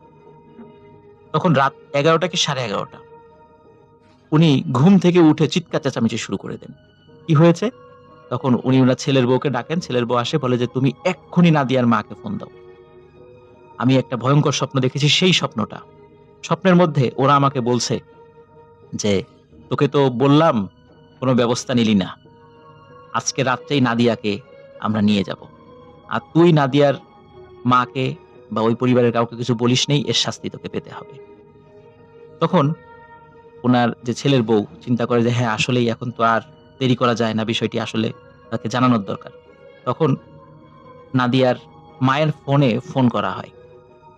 যেহেতু রাতের বেলা তারা শুয়ে পড়েছিলেন, বা গ্রামে কিন্তু নেটওয়ার্কেও বেশ কিছু সমস্যা থাকে, ফোন ঢুকছিল না, বা ফোন ঢুকলেও তারা ধরছিলেন না, যেহেতু ঘুমিয়ে গিয়েছিলেন তারা। অনেক চেষ্টা করার পরে যখন ফোনে তাদের সাথে যোগাযোগ করা সম্ভব হয়নি, তখন নাদিয়ার নানি তাকে জানানো হয়, তার ছেলের বউ তাকে জানান যে যোগাযোগ করা যাচ্ছে না, কালকে সকালে অবশ্যই লোক পাঠিয়ে হোক বা যেভাবে হোক এই তথ্যটা তাদেরকে জানানো হবে। নাদিয়ার নানিকে আশ্বস্ত করেন তার ছেলের বউ যে যার ঘরে চলে যান, আবার শুয়ে পড়েন। রাত ৩টা কি ৩:৩০ আরেকটি মর্মান্তিক ঘটনার সাক্ষী হয় ওই বাড়ির মানুষ। নাদিয়ার নানা হঠাৎ চিৎকার চেঁচামেচি শুরু করে। তার চিৎকারে বাড়ির অন্য সদস্যরা ঘরে চলে এসে দেখে নাদিয়ার নানি ফ্যানের সাথে গলায় দড়ি দিয়ে সুইসাইড করেছে। অথচ তার কোনো সমস্যা নেই, কারোর সাথে কোনো ঝগড়াঝাটি নেই, কোনো পারিবারিক অশান্তি নেই, কিচ্ছু নেই। উনি কেন সুইসাইড করবেন? এটা কেউ হিসাব মিলাতেই পারে না। কিন্তু ওনার যে ছেলের বউ ছিল, উনাকে তো কিছুক্ষণ আগেই বলেছিলেন যে উনি একটা স্বপ্ন দেখেছেন, এবং যেহেতু উনারা প্রথমে বিষয়টি বলেননি নাদিয়ার মাকে, তো এই জন্য শাস্তি পেতে হবে। হয়তোবা এর কারণেই ওই প্যারানরমাল এন্টিটি গুলো নাদিয়ার নানিকে মৃত্যুবরণ করতে বাধ্য করেছে। হতে পারে, কিন্তু এই রহস্যটা আজও অজানা। এটা আমরা জানি না, কারণ উনি তো কাউকে বলে যেতে পারেননি আসলে ওনার মৃত্যুর আগে কি ঘটেছিল। কিন্তু ওনার ঘুমিয়ে পড়ার আগে যে স্বপ্নটা দেখেছিলেন সেটা তো সবাই জানে আর কি। এদিকে নাদিয়ার বাড়িতে ঘটেছে আরেকটি ঘটনা। নাদিয়ার মা বাবা তো রাত্রে খাওয়া দাওয়া করার পরে শুয়ে পড়েছিল। হঠাৎ নাদিয়াকে পাওয়া যাচ্ছে না। নাই নাই নাই, কোথাও নাই। তন্ন তন্ন করে খোঁজা হয়, নাদিয়াকে আর খুঁজে পাওয়া যায় না। এই অবস্থায় নাদিয়ার যেহেতু পাওয়া যাচ্ছে না, তারা আবার নগ্রাম ইউনিয়নে নিজের মায়ের বাড়িতে ফোন করে এই তথ্যটা যখনই জানাবে, তখন ওই বাড়ির সদস্যরা জানায় যে তোমার মা আর জীবিত নাই, গলায় ফাঁস দিয়ে সুইসাইড করেছে। একে তো নিজের সন্তান হারিয়ে গেছে, আবার নিজের মায়ের মৃত্যুর খবর এসেছে, তাও এরকম অস্বাভাবিক মৃত্যু, স্বাভাবিক মৃত্যু নয়। কিরকম একটা ভয়াবহ পরিস্থিতি সৃষ্টি হয়েছে বা হতে পারে এই ধরনের ঘটনা যদি কোথাও ঘটে, লিসেনার আপনারা একবার চিন্তা করলেই বুঝতে পারছেন। ওই রাত্রেই নাদিয়ার মা বাবা এবং আরো কিছু আত্মীয় স্বজন চলে আসে নগ্রাম ইউনিয়নে নিজের মায়ের শেষ দেখা দেখতে। কিন্তু কেন মারা গেলেন উনি, এই রহস্যের কোনো কুল কিনারা পাওয়া যায় না। শুধু ওই স্বপ্নের বিষয়টি তারা বলতে পারেন যে উনি মৃত্যুর আগে এরকম একটা স্বপ্ন দেখেছিলেন। তখন নাদিয়ার যেই আহ, নাদিয়ার নানি স্বপ্ন দেখে তার ছেলের বউকে বলেছিলেন, তখন তার ছেলের বউ নাদিয়ার মাকে বলে যে আমার শাশুড়ি তো এর আগেও স্বপ্ন দেখেছিল, কিন্তু আমরা তো তোমাকে বলি নাই, চিন্তা করবা এই জন্য। কিন্তু এই যে আজকেও রাত 11টা 11:30টার দিকে আমার শাশুড়ি স্বপ্ন দেখেছিল, কিন্তু তোমাদেরকে ফোনে পাইনি। নাদিয়াকে মনে হয় আর খুঁজে পাওয়া যাবে না, নাদিয়াকে ওরা নিয়ে গেছে। তারপরেও এমন কোন কবিরাজ নাই বা এই টাইপের জিন রিলেটেড কাজ করে, তাদের জানা মতে প্রত্যেকের কাছে গিয়েছে, কিন্তু শুধু একজন মানুষ বলতে পেরেছে যে নাদিয়া জীবিত আছে, কিন্তু কোথায় আছে কিভাবে আছে এটা বলতে পারে না। তবে সে ভালো আছে, জীবিত আছে, এতটুকুই বলতে পেরেছে। কিন্তু তাকে এনে দেওয়ার বিষয়ে কেউ কোনো সহযোগিতা করতে পারেনি। নাদিয়ার মা বাবা চিন্তা করেছে নাদিয়া হারিয়ে গেছে, সে মারা গেছে। নাদিয়ার শোকে কাঁদতে কাঁদতে একটা সময় নাদিয়ার মায়ের চোখের পানিও শুকিয়ে যায়। আস্তে আস্তে তারা শোক কাটিয়ে ওঠে। নাদিয়ার আরো 2টি ভাই বোন জন্ম নেয়, এক ভাই এক বোন। সময় কেটে যায় প্রায় 11 বছর। নাদিয়ার কথা অনেকেই ভুলে গেছে। তার মা বাবার স্মৃতিতে নাদিয়ার কথা মনে থাকলেও মাঝে মাঝে চিন্তা করে দুঃখ পেলেও ওইভাবে নাদিয়ার কথা আর তারা ভাবে না। স্বাভাবিক, 11টি বছর প্রায় পার হয়ে গেছে। কোনো এক রাত্রে ঘটে কি অদ্ভুত ঘটনা। গভীর রাত প্রায় 2টো কি 2:30টা। হঠাৎ বাইরে থেকে শব্দ আসছে, মা মা মা ওঠো, আমি নাদিয়া, আমি ফিরে আসছি, ওঠো, দরজা খোলো। এদিকে বেশ খানিকক্ষণ ডাকাডাকি করার পরে নাদিয়ার মা বাবার ঘুম ভেঙে যায়, তার অন্য ভাই বোনদেরও ঘুম ভেঙে যায়।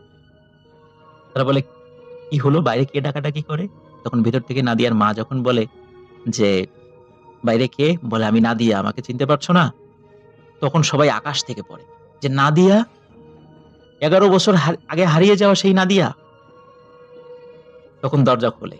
দরজা খোলার সাথে সাথে তার মা, সে স্পষ্টভাবে বুঝতে পারে এটি তাদের হারিয়ে যাওয়া মেয়ে নাদিয়া। কারণ ছোটবেলায় তার যে চেহারা ছিল, সেই চেহারার সাথে কিন্তু হুবহু মিল রয়েছে। এত বছর পরেও তাকে দেখে স্পষ্টভাবে বোঝা যাচ্ছে এটি নাদিয়া। তাকে ঘরে নিয়ে আসা হয়। নাদিয়ার শরীরে যে ড্রেস ছিল সেই ড্রেসে আভিজাত্যের ছাপ ছিল, মানে বেশ দামি একটি পোশাক ছিল। নাদিয়া যখন ফিরে এসেছে সবার মধ্যে একটা কৌতূহল সৃষ্টি হয় এবং সেটা হওয়াটাই স্বাভাবিক। নাদিয়ার আরো আত্মীয় স্বজন আশেপাশে ওই রাতে চলে আসে। নাদিয়াকে জিজ্ঞেস করে, তুমি এতদিন কোথায় ছিলা? নাদিয়া বলে যে আমি যে কোথায় ছিলাম তা তো জানি না, তবে আমি খুব সুন্দর একটি বাড়িতে ছিলাম যেখানে কোনো কিছুর অভাব ছিল না। আমার যখন জ্ঞান হয়েছে তখন আমি দেখেছি আমার এক ভাই আছে, তার নাম হলো সোহানুর, আর আমার মা বাবা আছে। আমাকে পরবর্তীতে স্কুলে ভর্তি করে দেয়া হয় আমি যখন বড় হই। সেই স্কুলে টিচার সংখ্যাও কম, ছাত্রছাত্রীর সংখ্যাও খুব কম।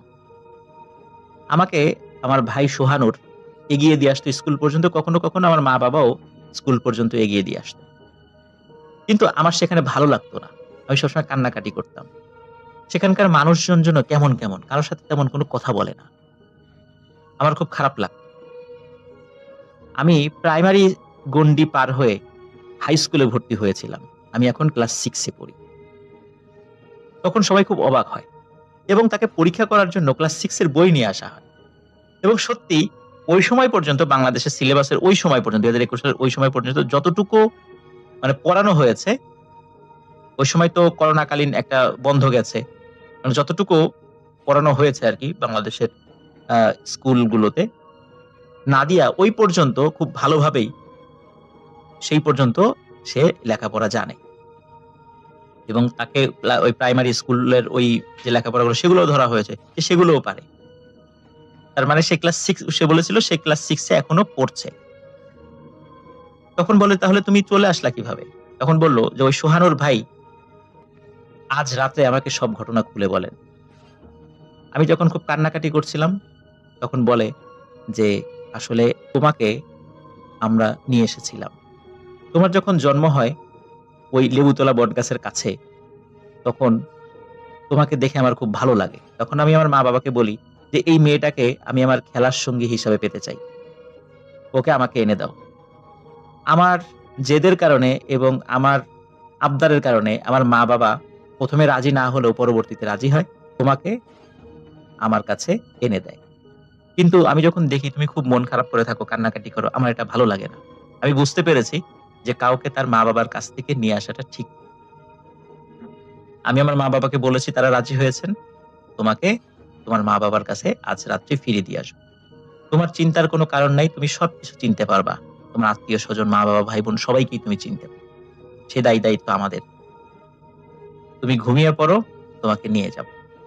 তখন খাওয়া দাওয়া করে নাদিয়া যখন ঘুমিয়ে পড়ে, ঘুম থেকে উঠে দেখে তার ভাই সোহানুর দাঁড়িয়ে আছে এবং বলে যে নাদিয়া, এটাই তোমার বাড়ি। আমরা আসলে তোমার আমার মা বাবা তোমার আসল মা বাবা না, কারণ আমরা তো জিন, এটা তো বুঝতেই পেরেছো। তোমার কোনো ক্ষতি কখনো করব না, যদি পারি উপকার করব, যদি কখনো আবার দেখা করার প্রয়োজন হয় দেখা করব। তুমি এখন তোমার মা বাবার কাছে ফিরে যাও। এই কথা বলেই সোহানুর নামের ওই জিন ছেলেটি অদৃশ্য হয়ে যায় এবং নাদিয়া তার পরিবারের কাছে ফিরে আসে। নাদিয়া 2021 সালে কোনো স্কুলে ভর্তি হয়নি। 2022 সালে এসে সে বর্তমানে ক্লাস 7-এ ভর্তি হয়েছে। নাদিয়া যেহেতু একজন মেয়ে মানুষ, তার সামাজিক বিভিন্ন মানে প্যারামিটার চিন্তা করে আমরা নাদিয়ার ছবিটা আপনাদেরকে দেখাতে পারছি না। আমি জানি যে এই ঘটনাটি আপনারা সহজে বিশ্বাস করতে চাইবেন না। কিন্তু যেহেতু আমরা ডিটেইলস সবকিছু বলে দিয়েছি, আপনার শালনগর ইউনিয়নে গেলে, যেটি নড়াইল জেলার লোহাগাড়া উপজেলায় অবস্থিত, সেখানে গেলে নাদিয়ার এই ঘটনাটি আপনারা যে কোনো মানুষের মুখে শুনতে পাবেন। আশা করি মহান আল্লাহর রহমতে অনেক ভালো আছেন। আমি মোহাম্মদ শাখাওয়াত হোসেন, লিখছি ফরিদপুর থেকে। আজ আমি আপনাদেরকে আমার মায়ের সাথে ঘটে যাওয়া কালো জাদুর বাস্তব ঘটনা বলতে চাচ্ছি। আশা করি ঘটনাটা আপনাদেরকে অন্যরকম লাগবে। আর কথা না বাড়িয়ে মূল ঘটনার বর্ণনায় চলে যাই। ঘটনার শুরুতে আমার এবং আমার পরিবারের বর্ণনা দেওয়া প্রয়োজন। আমার নাম মোহাম্মদ আরিফুজ্জামান রুবেল। বর্তমানে আমার বয়স 29 বছর। পড়াশোনা MBA ব্যবস্থাপনা, পেশায় বেকার, চাকরি প্রত্যাশী বেকার, চাকরির খোঁজে আছি, পাশাপাশি হোম টিউটর হিসেবে ছাত্র পড়াই। ঢাকা ক্যান্টনমেন্টের পাশে মাটিকাটা পশ্চিম ভাসানটেক এলাকায় থাকি। আমার পরিবারের মোট 6 জন সদস্য। আমরা 3 ভাই 1 বোন, এদের মধ্যে আমি মেঝো। সে সময়ের যে সময়টার কথা বলছি তখন 1999 সালের ঘটনা। আমার বড় ভাইয়ের বয়স তখন 10 বছর, আমার বয়স 7.5 বছর, বোনের বয়স 5 বছর এবং সবার ছোট ভাইয়ের বয়স 1.5 বছর। আমার বাবা সরকারি চাকরিজীবী, সেজন্য ঢাকায় তার থাকা হতো। মা আমাদের নিয়ে নানার বাড়িতে থাকতেন। নানার বাড়ির এলাকাটায় সকল সুযোগ সুবিধা ছিল, মানে স্কুল, কলেজ, হাট বাজার সব কাছাকাছি হওয়ায় আমরা সেখানে থাকতাম। গ্রামে বিদ্যুতের ব্যবস্থাও ছিল। আমাদের বাড়ি আর নানার বাড়ি একই উঠানে, 4-5টা রুম আছে। আমাদের ঘরটা দক্ষিণ পশ্চিমে ছিল। আমার মা দেখতে ভালো চেহারার এবং স্বাভাবিক গড়নের ছিল। হঠাৎ করে আমার মা ধীরে ধীরে রোগা ও শুকিয়ে যেতে থাকলো। মূল ঘটনার শুরু এখান থেকেই। আমার নানা নানি মাকে অনেক ডাক্তার দেখায়, কিন্তু কোনো অসুখ ধরা পড়ে না। আজ এই ডাক্তার, কাল ওই ডাক্তার, এভাবে কেটে গেল 4 মাসের মতো। মা আগের থেকে অনেক শুকিয়ে যাওয়াতে তার চেহারার অর্থাৎ মুখের চামড়া কুঁচকে এসেছিল। সম্পূর্ণ শরীর পানি শূন্য হলে যেমনটা দেখায়, তাকেও ঠিক তেমনই দেখাতো। আমি ছোট মানুষ, এত কিছু বুঝতাম না তখন। নানা বাড়ির পাশেই আমার মায়ের দাদার ভাইয়ের বাড়ি ছিল। দাদার ভাইয়ের বড় ছেলে, মানে সম্পর্কে আমার মায়ের চাচা। আমার মার বংশের অনেকেই ঝাড়ফুঁক করতে জানতেন। মা ওই চাচা, তিনিও ঝাড়ফুঁক করত গ্রামের অন্যান্যদের মতো। অনেকেই উপকৃত হয়েছিল। মায়ের সেই চাচা আসতো মাকে ঝাড়ফুঁক করতে। মা যখন থেকে অসুস্থ হয়, এই ঝাড়ফুঁক চলছিল মা অসুস্থ হওয়ার পর থেকেই একেবারে নিয়মিত। উনি নিয়ম করে আসরের পরে আসতেন, একদিন পর পর ঝাড়ফুঁক করে আবার চলেও যেতেন। ঝাড়ফুঁক করার পরে মা বলতো কি যেন তার শরীর শক্ত করে চেপে ধরে আছে। মা যখন একথা বলে, নানি সেই চাচাকে বলে যে কেন এমন হচ্ছে, তখন চাচা বলে যে ঝাড়ফুঁক করলে এমন একটু হয়। এই চাচার কথাটা বলার অনেক কারণ আছে, সবাই একটু খেয়াল করে রাখবেন তার, অর্থাৎ চাচার কথাটা। আমরা সবাই ভাবতাম যে মায়ের ভালোর জন্য সে আসে এবং ঝাড়ফুঁক করে যায়। যেহেতু ডাক্তারের অনেক পরীক্ষা করেও কোনো রোগ ধরতে পারছিলেন না, তখন আমার নানি একজন ভালো ও অভিজ্ঞ নামকরা কবিরাজের খোঁজ করছিলেন এবং খোঁজ পেয়েও গিয়েছিলেন। মাকে সেই কবিরাজের কাছে নিয়ে গিয়েছিলেন। সেখানে গিয়ে যা জানতে পেরেছিল তা শুনে রীতিমতো সবাই অবাক হয়ে গিয়েছিল। সেখানে পৌঁছানোর পরে কবিরাজ মাকে দেখার সাথে সাথেই বলে দেয় যে কালো জাদুতে আক্রান্ত আমার মা। কারণ তার এসব দোয়া তাবিজের কাজ করার অনেক দিনের অভিজ্ঞতা। তিনি আমার নানিকে আর মাকে নিয়ে একটা অন্ধকার রুমে গিয়েছিলেন। জিন আসর বসিয়ে জানতে পারে যে আমার মাকে নাকি মায়ের বংশের লোকই তাবিজ করেছে। কে করেছে নাম জানতে চাইলে উনি অর্থাৎ কবিরাজ বলেন নাম প্রকাশ করা নিষেধ আছে। এসব প্রকাশ করা যেমন তাদের নিয়ম বহির্ভূত, অন্যদিকে সামাজিকভাবে একটা ঝামেলা বাড়ার সুযোগ রয়েছে। আর যে কালো জাদু করেছে সে নাকি নতুন তাবিজ কবজের কাজ শিখেছে, আর তা পরীক্ষা করার জন্য আমার মাকেই বেছে নিয়েছে। এছাড়াও আরো একটা কারণ আছে, তা হলো যেহেতু আমার মায়ের সব ভাই বোন পড়ালেখা করে, সেহেতু ভবিষ্যতে আমরা ভালো অবস্থানে যাব, যা তাদের কাছে একটা হিংসার কারণ মনে হয়েছে।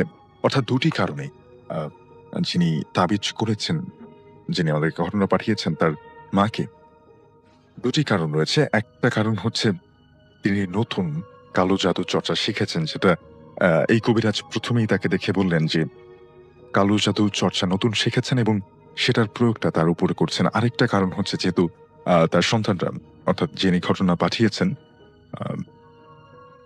তিনি সহ তার যে অন্যান্য সন্তানরা রয়েছে, রুবেল যিনি আমাদের ঘটনা পাঠিয়েছেন, তিনি সহ যেই অন্য ভাই বোন রয়েছে তারা লেখাপড়া করতেন। তার মানে তাদের একটা ভবিষ্যতে ভালো করার সুযোগ, বড় অবস্থানে যাওয়ার সুযোগ রয়েছে, যেহেতু তারা শিক্ষা দীক্ষায় এগোচ্ছিলেন।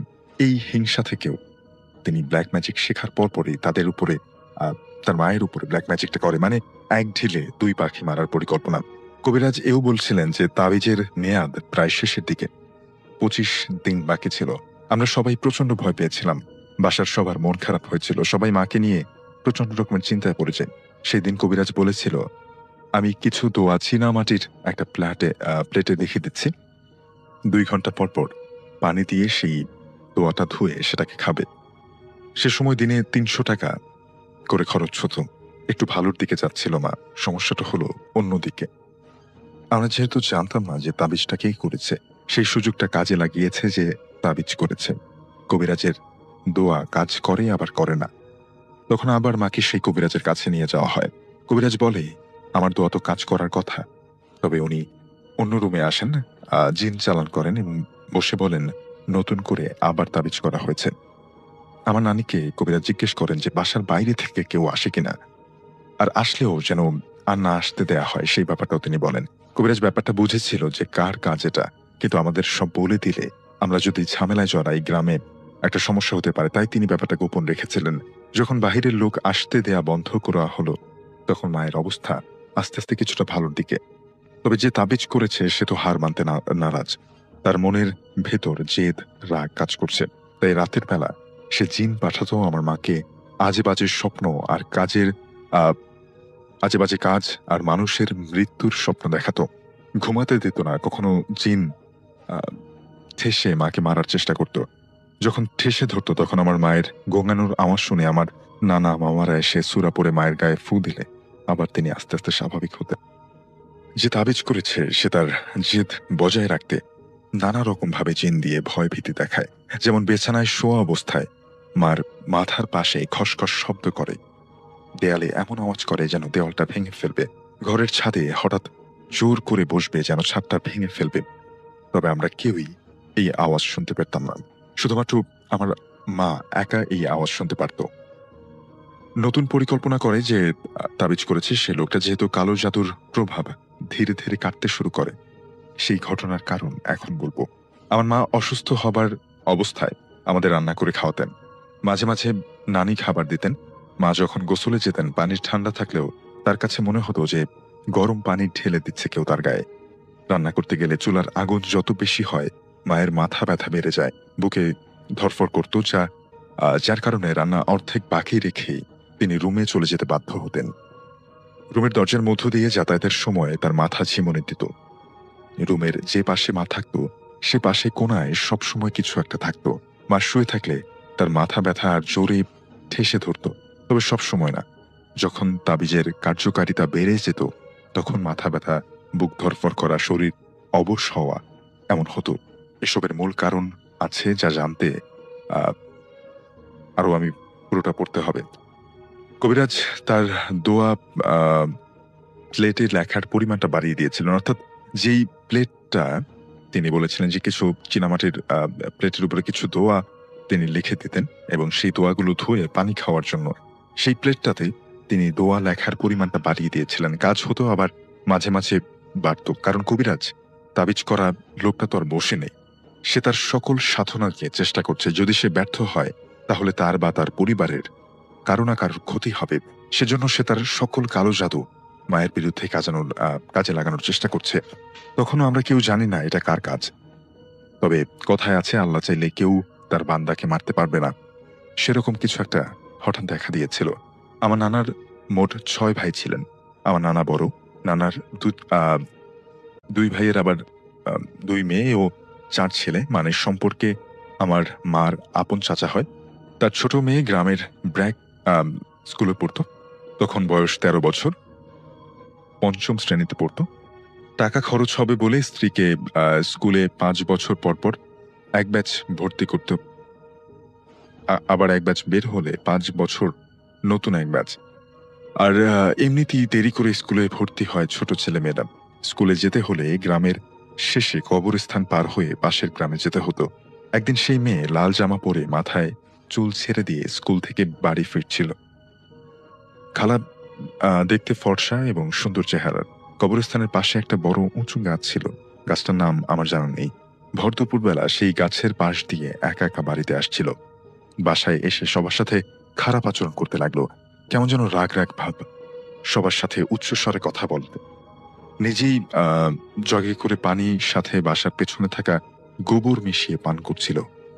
এসব দেখে সবাই বুঝতে চাইল যে ঘটনাটা আসলে কি। তার ছোট 2 ভাই আর অন্য এক চাচা তাকে ধরেও রাখতে পারছিল না। সে কি শক্তি, প্রচন্ড রকমের শক্তি তার গায়ে। ডান হাতের কোনুই আঙ্গুলের নখে সজোরে চেপে ধরে তাকে জিজ্ঞাসা করে। তখন সেখানে একটা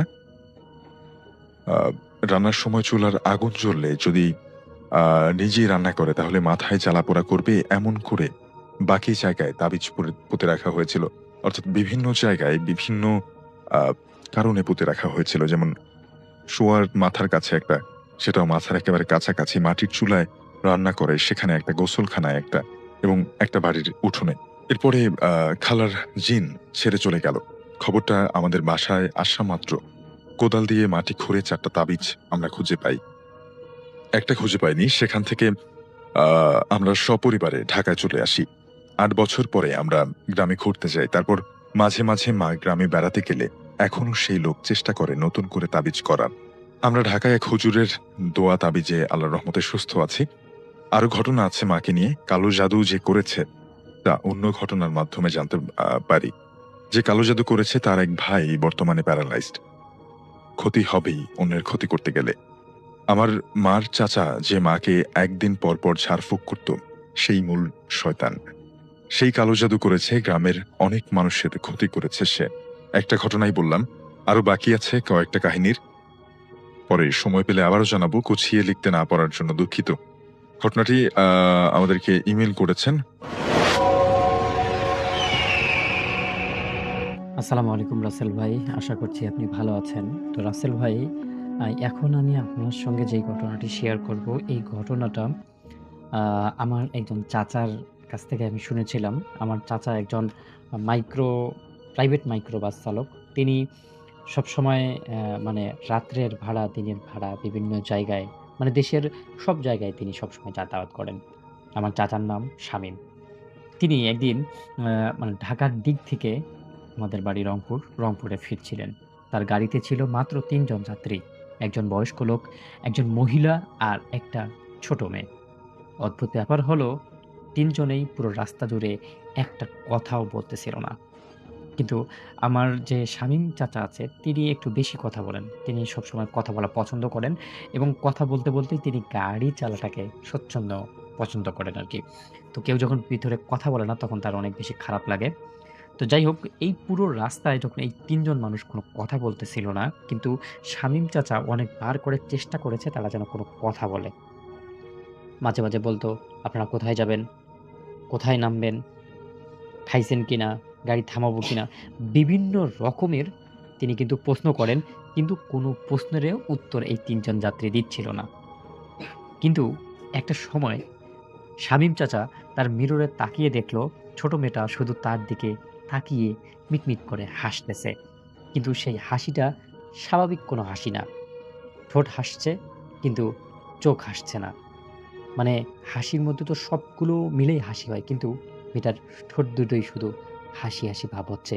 কিন্তু তার চোখগুলো কোনোভাবেই হাসতেছে না। কিছুক্ষণ পর শামীম চাচা দেখল গাড়িটার ভিতরে কেমন যেন একটা অস্বাভাবিকভাবে গন্ধ ছড়িয়ে পড়ল। শামীম চাচা এবার খুবই বিরক্ত হয়ে গেলেন। বললেন, "ভাই, কোনো কিছু নষ্ট হয়ে গেছে নাকি? আপনাদের ব্যাগে কি খারাপ কোনো জিনিস আছে নাকি? এত দুর্গন্ধ তো হওয়ার কথা না।" তো হঠাৎ করেই তিনি পিছন থেকে বয়স্ক লোকটার ১ম কথা বলা শুনলেন। লোকটা বলল, "আমরা নষ্ট না, আমরা মৃত। আমাদের মৃত নিয়ে যাচ্ছেন।" এটা শোনার পর আমার রহিম চাচার হাত কাঁপতে শুরু করলো। সে মানে পিছনে তাকিয়ে যে দেখবে, সেটা দেখারও কিন্তু সাহস পেল না। তিনি তার মাইক্রোর গতিও বাড়িয়ে দিলেন ঠিক অনেক জোরে। ঠিক তখন এই মাইক্রো বাসের রেডিওটা নিজের থেকেই চালু হয়ে গেল অটোমেটিকভাবে। পুরনো ভাঙ্গা একটা গলায় খবর বাজতে লাগলো। গতরাতে ভয়াবহ সড়ক দুর্ঘটনায় একই পরিবারের ৩ জন নিহত হয়েছে। তাদের মধ্যে একজন ছিলেন বৃদ্ধ ও একজন ছিল ছোট শিশু। তারপর রেডিওতে একটা গাড়ির নাম্বার বলতে শুরু করলো। যেই নাম্বারটা ছিল শামীম চাচার নিজের মাইক্রো বাসের নাম্বার। এই সবকিছু যখন হচ্ছে, শামীম চাচা নিজেকে মানে বিশ্বাস করতে পারছে না যে তার মাইক্রোবাসের, তার এইরকম সিচুয়েশনে কে এরকম রেডিও বাজাচ্ছে। শামীম চাচা তার রেডিওটাকে এক থাপড় দিয়ে বন্ধ করে দিল। কিন্তু হঠাৎ করেই সে বুঝতে পারল তার গাড়ির মানে স্টিয়ারিংটা যেটা আছে সেটা ঘোরাচ্ছে, কিন্তু গাড়িটা আর নিজের মতো, মানে তার নিজের মতো সে চালাতে পারছে না। গাড়িটা আবার অটোমেটিক তার নিজের মতো চলতেছে। রাস্তার পাশে একটা পুরনো ব্রিজের দিকে সোজা এগিয়ে যাচ্ছে গাড়িটা। গাড়িটা এমনভাবে যাচ্ছে মনে হচ্ছে গাড়িটাকে অন্য কেউ কন্ট্রোল করতেছে। এবার গাড়িতে থাকা সেই মহিলাটা ধীরে, ধীরে বলল, "গত বছর এই ব্রিজেই আমরা মারা গিয়েছিলাম। কেউ আমাদের খোঁজখবর নেয়নি। আমরা কিভাবে ছিলাম?" এরপর ছোট মেয়েটা সেখানে খিলখিল করে হাসতে লাগলো।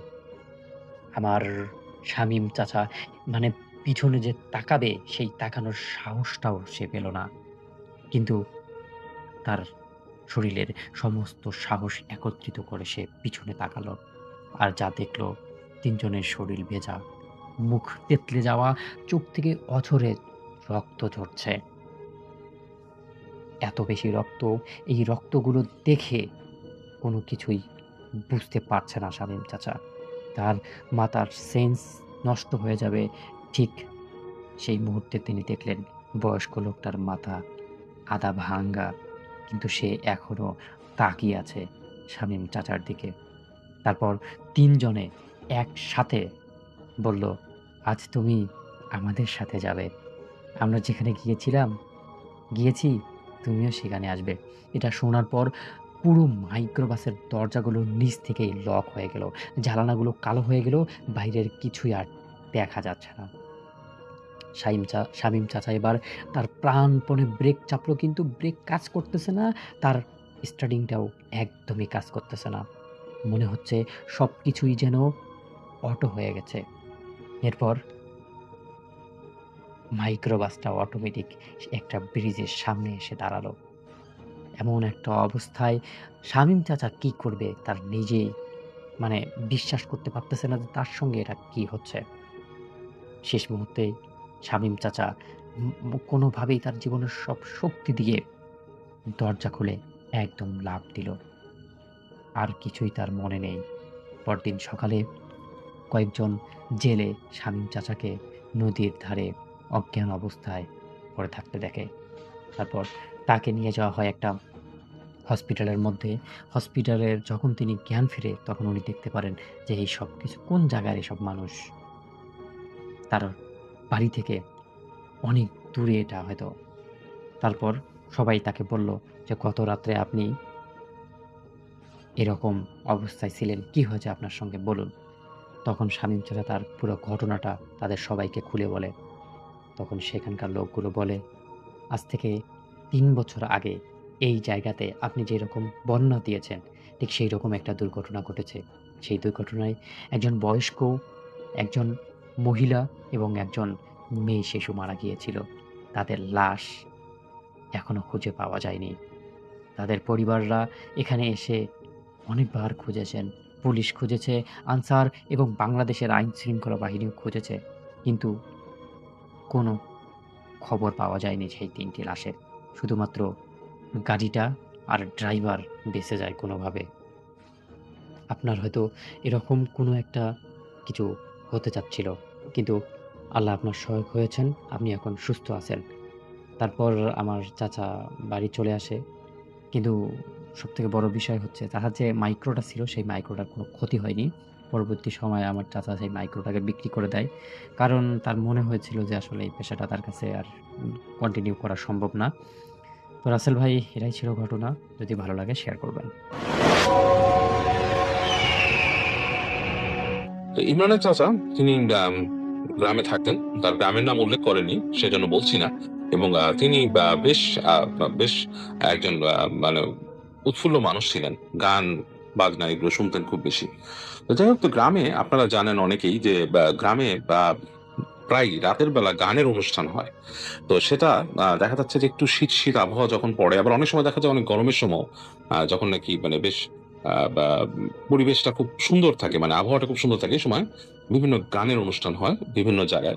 তো এরকম একটা গানের অনুষ্ঠান হচ্ছিল ইমরানের চাচা যে গ্রামে থাকতো তার থেকে লাইক ২ গ্রাম পরে, সেখানে বা এরকম একটা গানের অনুষ্ঠান হচ্ছিল এবং ইমরানের চাচা চলে যান সেই গানের অনুষ্ঠান দেখতে বা শুনতে একসাথে।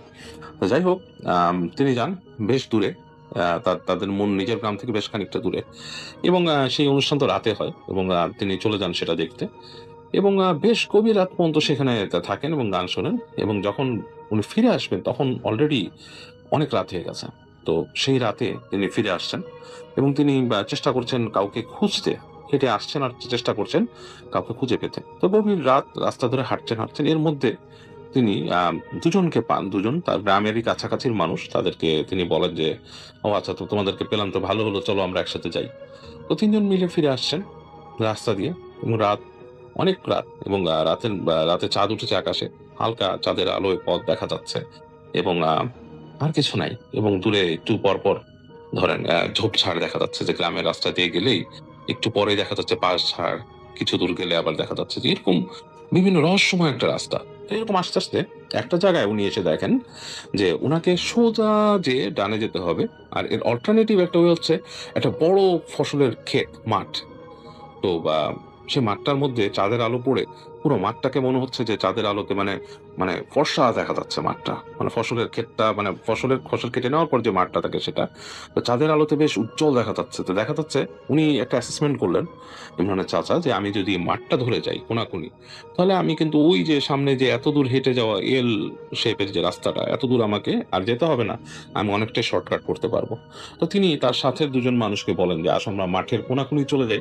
আমরা মানে দ্রুত পৌঁছাতে পারবো।" তো ওই ২ জন একটু অস্বস্তি ফিল করে। কারণ গ্রামে এই ধরনের প্রবাদ চালু আছে যে এরকম শর্টকাট সাধারণত নেওয়া ঠিক না। সেখানে নাকি অনেক কিছু দেখা যায় বা অনেক কিছুই মানুষরা ফিল করে বা অনেক সময় অনেক রকম অতিপ্রাকৃত জিনিসকে তারা দেখে ফেলে বা এরকম কিছু, বা অনেক সময় দেখা যাচ্ছে যে বেশ কিছু কুসংস্কারও আছে যে এই ধরনের শর্টকাট নেওয়া ঠিক না। বাট আ ইমরানের চাচা সেটা কেয়ার করেন না। তিনি বলেন যে, "আমি যাবো।" যাই হোক, অগত্যা বাকি ২ জন তার সাথে যারা ছিলেন তারাও উনার ডিসিশন মেনে নেন এবং অনিচ্ছা সত্ত্বেও উনাকে ফলো করা শুরু করেন। তো উনারা হেঁটে যাচ্ছেন মাঠ দিয়ে এবং বেশ চাঁদের আলো পড়েছে, মাঠের মধ্যে হাঁটতে বেশ লাগছে এবং সেটা কিন্তু একটা ডিফারেন্ট ফিলিংস। আপনারা যদি কেউ এরকম হেঁটে থাকেন মাঠে, তাহলে আপনারা বুঝবেন কেমন লাগে। আমি নিজে কিন্তু হেঁটেছি এরকম মাঠে, যদিও আমাদের দেশে না, বিদেশে। বাংলাদেশেও এরকম মাঠ টাইপের খোলা প্রান্তরে আমি গিয়েছি, গভীর রাতে কোনো মানুষ ছিল না আশেপাশে। বাট বিদেশে আমি হেঁটে দেখেছি এরকম যে কেমন লাগে এই ধরনের জায়গা দিয়ে। এবং সেরকম একটা ফিলিংস আমি চোখের সামনে ভিজুয়ালাইজ করতে পারছিলাম যখন কাহিনীটা আমি পড়ছিলাম। তো এরকম একটা রাস্তা দিয়ে মাঠ দিয়ে উনি হেঁটে যাচ্ছেন। চাঁদের আলো পড়েছে এবং হেঁটে যাচ্ছেন এবং সাথে ২ জনও যাচ্ছেন। এবং তারা বেশ একটু ভয় পাচ্ছিলেন, যেহেতু তারা বেশ কুসংস্কারাচ্ছন্ন এবং তারা অনেক কিছুই নিজেরা ভেবে নিচ্ছেন। তো হাঁটতে একসময় তারা কিন্তু মাঠটা পার হয়ে যান এবং তাদের গ্রামের কাছাকাছি যে প্রান্ত সেখানে চলে আসেন। এবং যেখান থেকে মাঠ থেকে উঠে রাস্তায় উঠবেন সেই জায়গায় একটা বড় তালগাছ ছিল অনেক।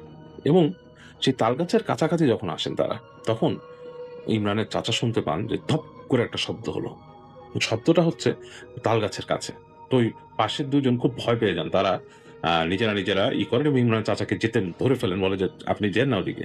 তো এখানে উনি বলেন যে, "কি হইছে? এখানে শব্দ হইছে তো কি? তো আমি যাই দেখি কি, এখানে কি কাহিনী কি?" তো উনি হেঁটে যান।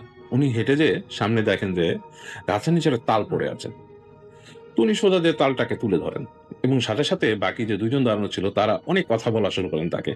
আজে-বাজে কথা, যে নিয়েন না তালটা সম্পর্কে, যে এই তাল খারাপ বা অনেক আজে-বাজে কথা বলেন তাল নিয়ে। তো তিনি ওগুলো শুনে হাসেন। হেসে বলেন যে, "এইসব নিয়ে ফালতু কথা আমারে বইলো না, আমি তালটা নিবো।" বলে তিনি তালটা নিয়ে হাঁটা ধরেন। এবং হাঁটতে পাশের ২ জন কিন্তু তখনই বেশ ভয়ে থাকেন এবং তারা নিজেরা নিজেদের মধ্যে অনেক কিছু বলতে থাকেন, অনেক বিষোদ্গার করতে থাকেন এই তালটা সম্বন্ধে। এবং উনি তালটা নিয়ে বাসায় চলে আসেন। এসে যথারীতি উনি নিয়ম মতো উনার বাসায় ওই রাত কাটিয়ে ফেলেন এবং নরমালি তার রাতটা কেটে যায়। তো পরদিন দুপুরে তিনি সেই তালটা নিয়ে তার মাকে দেন, বলেন যে, "আমাকে এটা দিয়ে পিঠা বানায় দাও।" তো যাই হোক, তার মাও সেই সুন্দর করে সে তাকে ওই তাল রেখে দেয় এবং তাল পরবর্তীতে তাকে তালের পিঠা বানিয়ে সন্ধ্যার সময় খেতে দেয় বিকালে। এবং ওই সমস্যাটা হয়, তালের পিঠাটা যখন সে খায়, খাওয়ার কিছুক্ষণ পর থেকে তার পেটে জানি কেমন লাগা শুরু করে। তো যাই হোক, এরকম তার অস্বস্তি লাগতে থাকলে সে শুয়ে থাকে, শুয়ে একসময় ঘুমিয়ে পড়ে। তো রাতে তিনি যখন ঘুমাচ্ছেন, তো ওই সময়টায় তার রুমটা কিন্তু অন্ধকার, বেশ অন্ধকার। তো তিনি ঘুমের মধ্যে শব্দ পাচ্ছেন, খুটখাট। তিনি স্বপ্ন দেখছেন। জিনিসটা হচ্ছে এরকম, উনি এমন একটা স্টেজে আছেন যেটা হচ্ছে উনার জাগ্রত অবস্থাও না, স্বপ্নও না। এরকম মনে হচ্ছে খুব রিয়েলিস্টিক কোনো স্বপ্ন দেখছেন উনি। এরকম ঘুমের মধ্যে উনি শব্দ পাচ্ছেন কুটখাট, রুমের এই মাথা ওই মাথায় কুটখাট শব্দ হচ্ছে, এবং একটা বাচ্চা হাসলে যেরকম হয়, খুব ছোট বাচ্চা যদি হাসতে থাকে, হেসে দৌড়াদৌড়ি করে, সেরকম শব্দ হচ্ছে। লাইক মানে হে হে হে হে হে এরকম ধরনের একটা শব্দ, এই মাথা ওই মাথা শব্দ হচ্ছে, দৌড়াদৌড়ি করছে। তো তিনি আহ, ঘুমের মধ্যেই অস্বস্তি ফিল করতে থাকেন। হঠাৎ তিনি মানে আবিষ্কার করেন, লাইক উইদিন মিলি সেকেন্ড, স্বপ্নের মধ্যেই, যে মনে হলো যে ওনার বুকের উপর কেউ চেপে বসলো এসে, এবং এসে ওনার মুখের কাছে মুখ নিয়ে আসছে, এবং উনি তখন স্বপ্ন থেকে উনি জেগে যান, ওনার চোখ খুলে ফেলেন। খুলে উনি দেখেন যে একটা পুতুল, একটা ছোট পুতুল, একটা পুতুল ওনার মুখের দিকে তাকিয়ে আছে, এবং পুতুলটার চোখ মুখ আঁকা একটা পুতুল। হ্যাঁ, একটা কাপড়ের পুতুল যেরকম হয় সেটা আরেকটু বড় সাইজের, এবং তার দিকে তাকিয়ে, তার দিকে তাকিয়ে আছে, তার মুখের দিকে, ঠিক তার বুকের উপর চেপে বসে। এবং উনি অন্ধকারের মধ্যে হালকা আলোতে ওটা দেখতে পাচ্ছেন, বাইরের যে আলো আছে রুমের ভেতরে আসতেছে সেটাতে, এবং খুবই বীভৎস একটা অবস্থা, এবং পুতুলটা দেখতে ভয়ঙ্কর লাগছিল ওনার কাছে। উনি অনেক কষ্টে চিৎকার করে ওঠেন, এবং তার চিৎকারের শব্দে বাসার পাশের রুমের মানুষ আসেন, এসে তাড়াতাড়ি রুমে বাতি জ্বালান, এবং এসে দেখেন তিনি ঘেমে নিয়ে গেছেন। এবং তাকে জিজ্ঞেস করা হয়, তিনি বিড়বিড় করে বলতে থাকেন পুতুল পুতুল। তো তারপর তাকে ঠান্ডা করার চেষ্টা করা হয়। তিনি বলেন তিনি কি দেখেছেন স্বপ্নে, এবং এটা শোনার পরে তারা সবাই তাকে শান্ত করেন। তারা মনে করেন হয়তো তিনি এমনি দুঃস্বপ্ন দেখেছেন। তো তাকে শান্ত করে রেখে যাওয়া হয়। কিন্তু এরপর থেকে যেটা শুরু হয় যে উনি যে কোনো সময় একলা থাকলেই সেরকম শব্দ পাওয়া শুরু করেন, যে ওনার আশেপাশে এরকম হাসাহাসির শব্দ, এবং হঠাৎ করে তিনি দেখতে পেতেন সেই পুতুলটা তার সামনে। এবং পুতুলটা মানে বেশ ভয়ঙ্কর একটা রূপ আছে, মানে বীভৎস কিছু চেহারা না, বাট সেই পুতুলটার মধ্যে একটা ভয়ের ব্যাপার আছে। আপনারা খেয়াল করবেন যে অনেক সময় একটা ছোট পুতুল দেখলেও কিন্তু আপনারা ভয় পাবেন কিছুক্ষণ তাকিয়ে থাকলে। অনেকে আছে, আমি নিজে এরকম ভয়ঙ্কর পুতুল দেখছি, যে পুতুল আপনি কিছুক্ষণ তাকিয়ে থাকলে আপনার ভয় লাগবে। ভয় মানে কি, আপনার মনের মধ্যে একটা অস্বস্তিকর ফিলিংস আসবে। এবং অনেকেই বলে, যারা প্রেত সাধনা করে, তারা বলে যে, অনেকে প্রেত সাধনা করে তারাই বলে যে পুতুলের পেছনে একটা জিন থাকে, প্রত্যেকটা পুতুলের সাথে একটা জিন ইনভলভ থাকে। ক্রিশ্চিয়ানিটিতে যারা বলে, যারা খ্রিস্টান এবং বিশ্বাস করেন, তারা অনেকেই বলেন যে প্রত্যেকটা পুতুলের পিছনে কিন্তু একটা ডিমন ইনভলভ থাকে। তো সামথিং লাইক দ্যাট। তো ওনার এই জন্য যখন আমি কাহিনীটা শুনেছি, আমি এই জিনিসগুলো এইভাবে রিলেট করেছি। এবং উনি ওই পুতুলটা হঠাৎ করে দেখতেন এরকম পুতুল সামনে আসছে, এবং প্রচন্ড বিপদ, এবং তিনি মানসিকভাবে বেশ অসুস্থ হয়ে গেলেন এটার থেকে। তিনি চিৎকার করে উঠতেন সেই পুতুল দেখলে, বাসার মানুষকে ডাকা শুরু করতেন, এবং বাসার মানুষরা অবাক হয়ে যায় যে একটা সুস্থ স্বাভাবিক মানুষ, তিনি এই ধরনের ভয় পেতেন না, কিচ্ছু না, তিনি এরকম হয়ে গেলেন কেন? কোথাও বেরোন না, একলা থাকতে ভয় পান, এবং একলা থাকলে বিড়বিড় করতে থাকেন, এবং এরকম একটা অবস্থা। তো তখন তারা একজন মৌলানা সাহেবকে ডেকে নিয়ে আসেন বাসায়, এসে বলেন যে আসলে ওর কি হয়েছে, ওকে কেউ তাবিজ কবজ করছে বা কিছু। তো মৌলানা সাহেব জিজ্ঞেস করেন যে আপনার কি হয়েছিল? তো তিনি তখন সঠিক বলতে পারেন না, বলে কি কবে শুরু হয়েছিল আপনার, কবে থেকে এরকম দেখলেন? তো তিনি তারপর রিলেট করে বলেন যে আমি আসলে রাতে এরকম একটা গানের অনুষ্ঠান থেকে আসতেছিলাম, এবং পুরো ঘটনাটা বলেন যে আমি একটা তাল এরকম পাই, তারপর আমার সাথের মানুষরা সেই তাল নিয়ে অনেক কথা বলে, বাট আমি সেটাকে একটুও প্রশ্রয় দিই না। আমি বাসায় এসে আমার মাকে দিই, আমার মা এটাকে আমাকে যখন পিঠা বানিয়ে দেয়, ওই দিন আমার পেটের মধ্যে ব্যথা শুরু হয়, এবং তারপর থেকে আমি জিনিসটা হচ্ছে। তখন যে মৌলানা সাহেব ছিলেন তিনি কিছুক্ষণ বলেন যে আচ্ছা, তিনি চুপচাপ চোখ বন্ধ করে বসে থাকেন। তিনি কিছু আমল করেন, এবং আমল করে বলেন যে বাবা, আপনি যেই তালটা আনছিলেন সেটার মধ্যে আসলে দুষ্ট জিনের আসর ছিল। এরকম কিছু ফল আছে যেগুলো নাকি তাদের আসর করা, এরকম অনেক সময় দেখা যাচ্ছে যে আম বাগানে আমের মধ্যে থাকে, অনেক সময় অনেক ফলের মধ্যে থাকে। তো ওই ফলটা আপনার রাতের বেলা ঠিক কুড়ায় নেওয়াটা ঠিক হয়নি, এবং ওইটার থেকে আপনার এই সমস্যাটা হয়েছে। তো মৌলানা সাহেব তাকে ঝাড়েন, তাকে বিভিন্নভাবে ঝাড়েন, এবং প্রত্যেকবার ঝাড়ার সাথে সাথে তিনি কেঁপে কেঁপে ওঠেন। তিনি অনেক মানে ভয় পেতে থাকেন।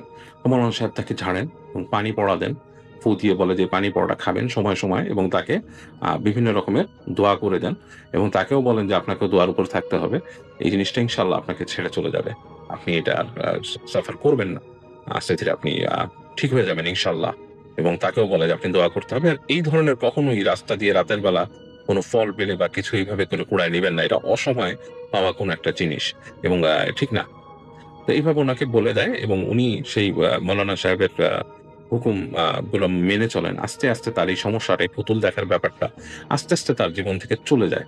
তো এখানে একটা কাহিনী উনি উল্লেখ করেছেন যে মোহাম্মদ ইমরান যিনি পাঠিয়েছেন কাহিনী, যে যেই দুজন মানুষ নাকি আজে বাজে কমেন্ট করেছিল, বাজে কথা বলেছিল সেই তাল সম্পর্কে এবং একটু গালি বা এই ধরনের গালিগালাজ দিয়ে কথা বলেছিল, তাদের নাকি মুখটা বাঁকা হয়ে যায়, জ্বর এসে মুখ বাঁকা হয়ে যায় দুইজনেরই পরবর্তীতে। তো এটা ছিল সেই কাহিনীর একটা অংশ।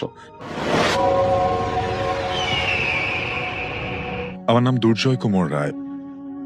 আমার বাড়ি কুড়িগ্রামে, তবে বর্তমানে কাজের জন্য গাজীপুরে আছি। আমার নিজের সাথে কখনো কোনো ভৌতিক ঘটনা ঘটেনি, তবে আমাদের এলাকায় একটা জায়গা আছে যেখানে এমন অনেক ভৌতিক কাহিনী ঘটেছে, যা এলাকার মানুষের মনে বেশ ভয়ানক একটা প্রভাব ফেলেছে। অনেকদিন থেকেই ভাবছিলাম যে ওই জায়গাটায় ঘটে যাওয়া দুই একটা ঘটনা আপনাকে লিখে পাঠাবো, কিন্তু সময়ের অভাবে সেটা হয়ে ওঠেনি। তাই আজ ঘটনাটা লিখে পাঠাচ্ছি। যদি ঘটনাটা পড়ে শোনান অনেক খুশি হব। প্রথম ঘটনাটা ঘটে আমার এক প্রতিবেশী কাকার সাথে। আমাদের গ্রামের যে বিল, সেটা অন্যান্য বিলের তুলনায় অনেকটাই বড়। এক মাথা থেকে আরেক মাথা দেখা যায় না। বিলে অনেকগুলো ঘের আর ধানি জমি, তবে ঠিক মাঝখানের দিকে একটা ছোট বাগান আছে, যেই জায়গাটায় ছোট বড় গাছগাছালিতে ভরা। অনেকগুলো খেজুর গাছও রয়েছে সেখানে। অনেক সময় কৃষকরা সেখানে এসে বিশ্রাম করে। যে জায়গাটার যে কাকার কথা বলছিলাম, এই বাগান পেরিয়ে কিছু দূর এগুলেই তার ঘের। মূলত এই বাগানকে কেন্দ্র করেই সব ঘটনা ঘটে। সেদিন কাকার ঘেরে থাকা লোকটা অসুস্থ ছিলেন, অথচ ঘেরে নতুন মাছ ছাড়া হয়েছে। এজন্য তিনি নিজেই সে রাতে ঘেরে শুয়েছিলেন। মাঝে মাঝে উঠে সব দিকে টর্চের আলো ফেলে চেক করছিলেন। মাঝরাতের দিকে কাকা কিছুক্ষণের জন্য চোখ বুজে শুয়ে রইলেন, কিন্তু কিছুক্ষণ পরেই একটা শব্দ শুনে উঠে বসলেন। কিছুটা দূর থেকে যেন বেশ জোরে কেউ একজন কাঁদছে, অনেকটা হাহাকার করে কান্না করার মতো শব্দ, মানে চিৎকার করে দূর থেকে কেউ কান্নার শব্দ পেলেন তিনি। কাকা বাসা থেকে বেরিয়ে সামনে পেছনে সব জায়গা দেখলেন, কোথাও কেউ নেই। তারপর তার খেয়াল হলো কান্নার শব্দটা ওই বাগানের দিক থেকে আসছে, অর্থাৎ বিলের মাঝখানে যেই খেজুর গাছ এবং অন্যান্য গাছগাছালিতে ভরা একটা বাগান। তিনি যখন সেদিকে লাইট মারলেন, আর সাথে সাথে কেউ যেন আলোর সামনে থেকে সরে গিয়ে অন্ধকারে একটা গাছের আড়ালে লুকিয়ে পড়ে, আর কান্নার শব্দটাও থেমে গেল। কাকা গ্রাম্য লোক, তাই জানেন যে খারাপ জিনেরা মানুষদেরকে ভয় দেখানোর জন্য এমনটা করে।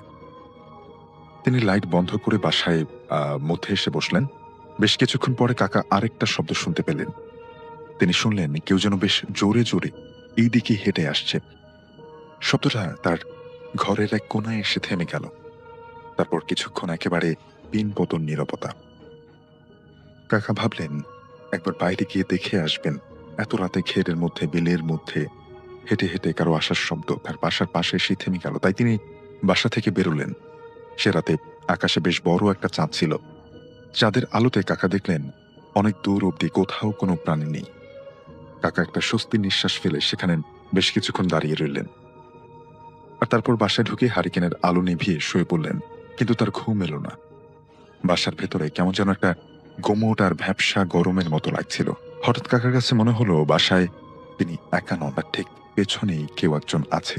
তার গরম নিঃশ্বাসে কাকার গায়ে কাঁটা দিয়ে উঠল। কাকা নড়াচড়া করতে সাহস পেলেন না, চুপচাপ শুয়ে রইলেন।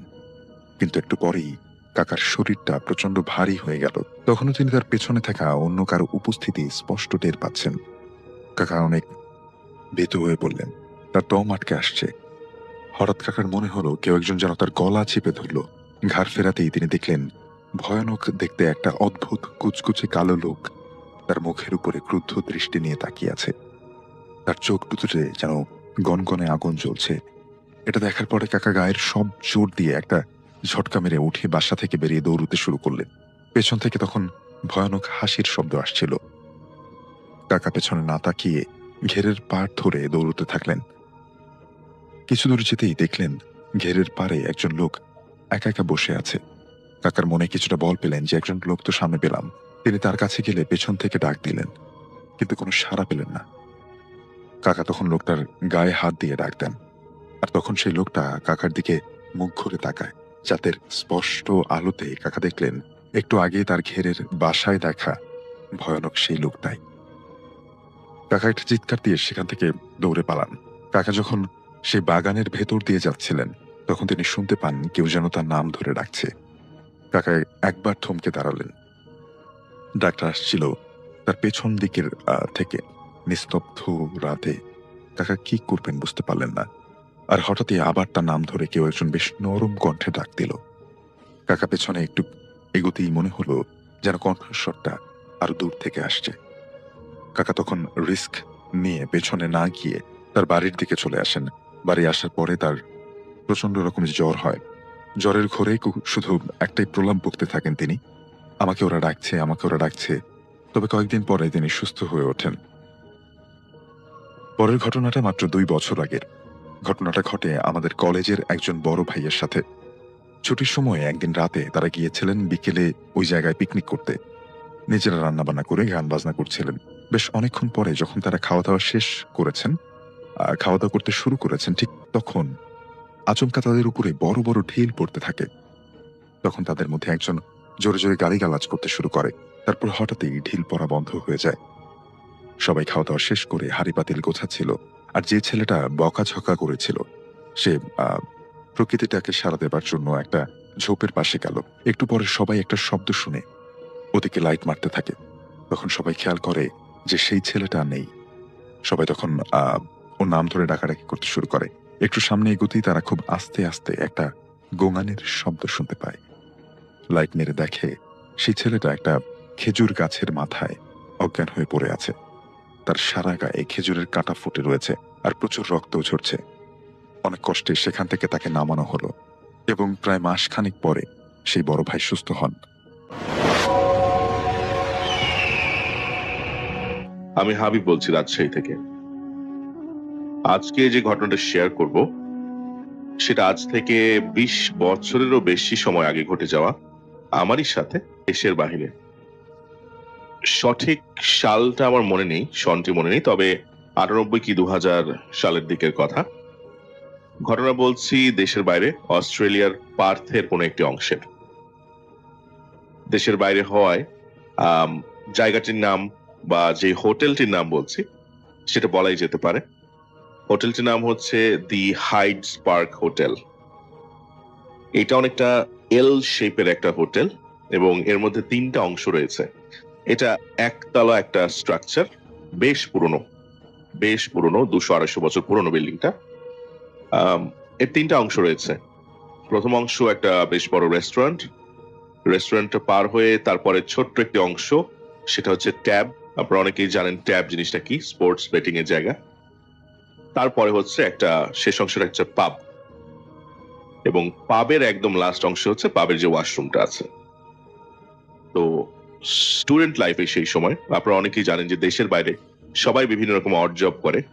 তা আমিও সে সময় অড জব করতাম এবং এখানে ক্লিনিং এর কাজটা আমি করতাম। সাধারণত রাত 12টার সময় থেকে আমাদের কাজ শুরু হতো। আমি একাই করতাম পুরো অংশটা। 2.5 ঘন্টার মধ্যে শেষ হয়ে যেত ক্লিনিং এর কাজটা।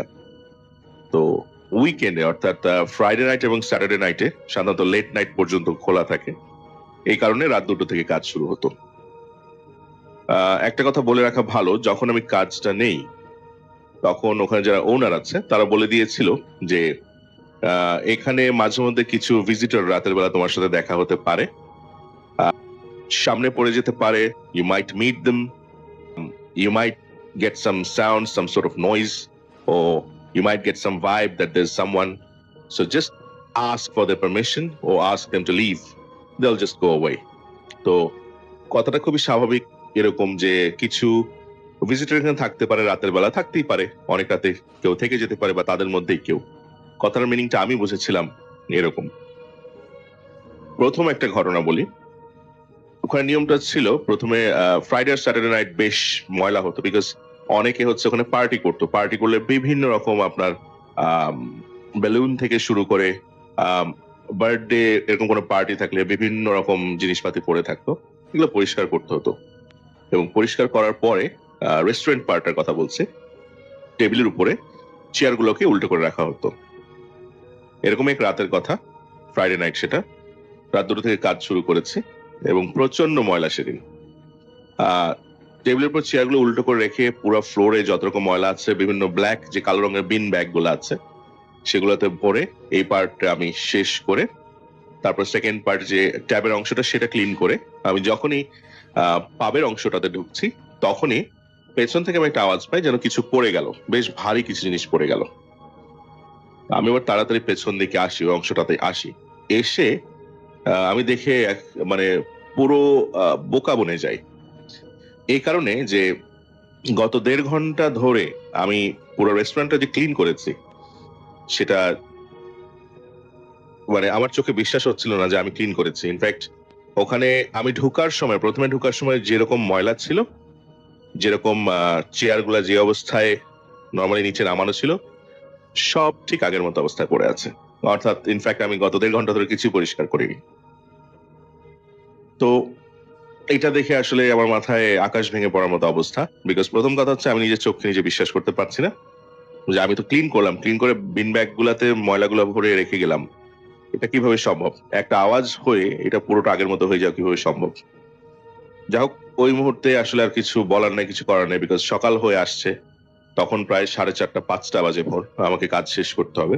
তো আমি পরের যে অংশটায় ছিলাম, কাজ করছিলাম, সেই অংশটায় ফিরে যাই। আসলে যে কাজটা শেষ করে একদম পাবের অংশটা ক্লিন করে আবার যখন এখানে করতে আসি তখন আমি একটু অবাক হয়ে যাই। এই কারণে অবাক হয়ে যাই যে আবার আমি যেভাবে ক্লিন করে গেছিলাম সেভাবে আবার ঠিক হয়ে গেছে।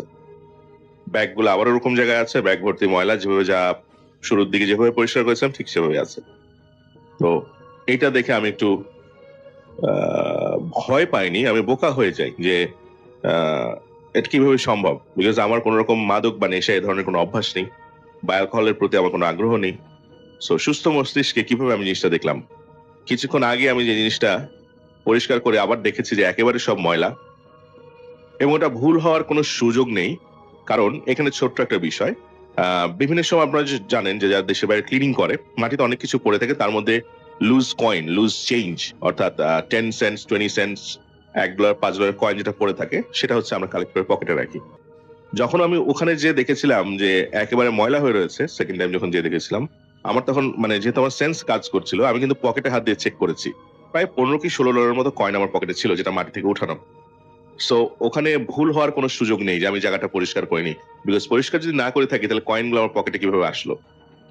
সো আমি শিওর ছিলাম এখানে আমার সঙ্গে কিছু একটা ঘটছে।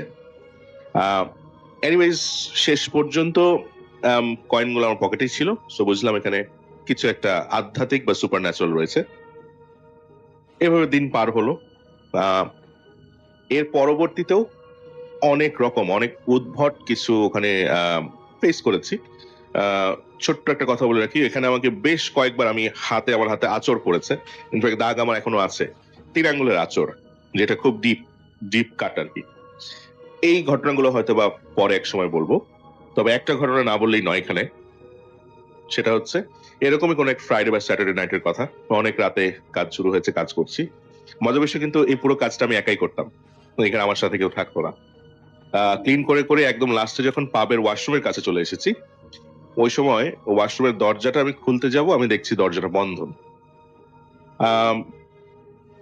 মজার বিষয় হচ্ছে পাবের যে ওয়াশরুমের যে দরজাগুলো, ওখানে কোনো লক বা ছিটকিনি বা কোনো ধরনের এরকম ব্যবস্থা থাকে না। ওটা হাত দিলে আমরা খুলে যায়, এরকম হাত দিয়ে ছেলা দিলে ওটা খুলে যাবে আর অটোমেটিক বন্ধ হয়ে যায়। সো আমি মোটামুটি অনুমান করলাম ভিতরে কেউ আছে। সো আমি একটু নক করি। নক করার পর রিপ্লাই আসে ভেতর থেকে যে কিছুক্ষণ পরে আসো, আমি একটু ব্যস্ত, কিছুক্ষণ পরে আসো। এবং আওয়াজে বুঝলাম ওখানে একাধিক, মানে পুরুষ এবং মহিলা মানুষ দুজনেই আছে। সো ফাইন, আমি 5 মিনিটের জন্য বাইরে ওয়েট করলাম, ওখানে দাঁড়ানো, বিকজ আমার পিছনে সব কাজ শেষ হয়ে গেছে, যে তারা বের হলে আমি ঢুকবো। 5 মিনিট 7 মিনিট হয়ে গেল, কোনো আওয়াজ নেই আর ভিতরে। আমি এরপরে আবার দরজা নক করলাম, কোনো আওয়াজ নেই। এবার হাত দিয়ে ঠেলা দিলাম, দরজাটা খুলে গেল। ওয়াশরুমের ভিতরে গেলাম, দেখলাম যে আসলে কেউ নাই। এই জিনিসগুলো নিয়ে আমি কোন এক সময় যারা ওনার ছিল তাদেরকে বলি বিষয়টা। তারা বলে যে তোমাকে আগেই বলেছিলাম যে এরকম হতে পারে। তো যদি কখনো তোমার কাছে কোনো অড কিছু মনে হয় যেটা স্বাভাবিক না, just seek their permission and they'll let you know. So ওদিন রাতে যেহেতু আমি জিজ্ঞেস করেছিলাম যে মানে ভিতরে কেউ আছে কিনা, তারা বলেছিল কিছুক্ষণ পরে আসতে, তারা জায়গাটা ছেড়ে চলে যায়।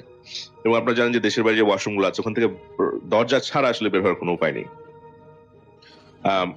এরকম অতি প্রাকৃতিক অনেক রকম বিষয় রয়েছে। দেশের বাইরে যে হোটেল বা রেস্টুরেন্ট গুলো থাকে পুরনো অনেক আগে, এরকম অনেক বিষয় থাকে। তবে ভয় না পাওয়াটাই শ্রেয়। আমার দেখা মতো এখন পর্যন্ত ক্ষতিগ্রস্ত হয়েছি বা বড় ধরনের ক্ষতির সম্মুখীন হয়েছি এরকম কখনো হয়নি। দেশের বাইরের কথা বলছি, দেশের কথাটা আলাদা। তো আমাদের দেশের বাইরে যারা প্রবাসী থাকেন অনেকে এরকম অনেক ঘটনার সম্মুখীন পড়েন, মানে সম্মুখীন হয়ে আসলে যেহেতু কাজ করতেই হবে সেখানে তারা থেকে যায়। ভয় পাওয়াটা আমাদের নিজেদের কাছে, সাহস নিয়ে কাজ করা যায়। কিন্তু ওই মুহূর্তে একটা কথা আপনাদের বলে রাখি, ওই মুহূর্তে খুব কষ্ট হয়, জিনিসগুলো কঠিন হয় যে নিজের চোখকে বা যা ঘটছে এটা বিশ্বাস করা যে আমি ভুল, আমার আমার মাথা ভুল, বা নাকি সময়টা ভুল, নাকি আমি স্বপ্ন দেখি।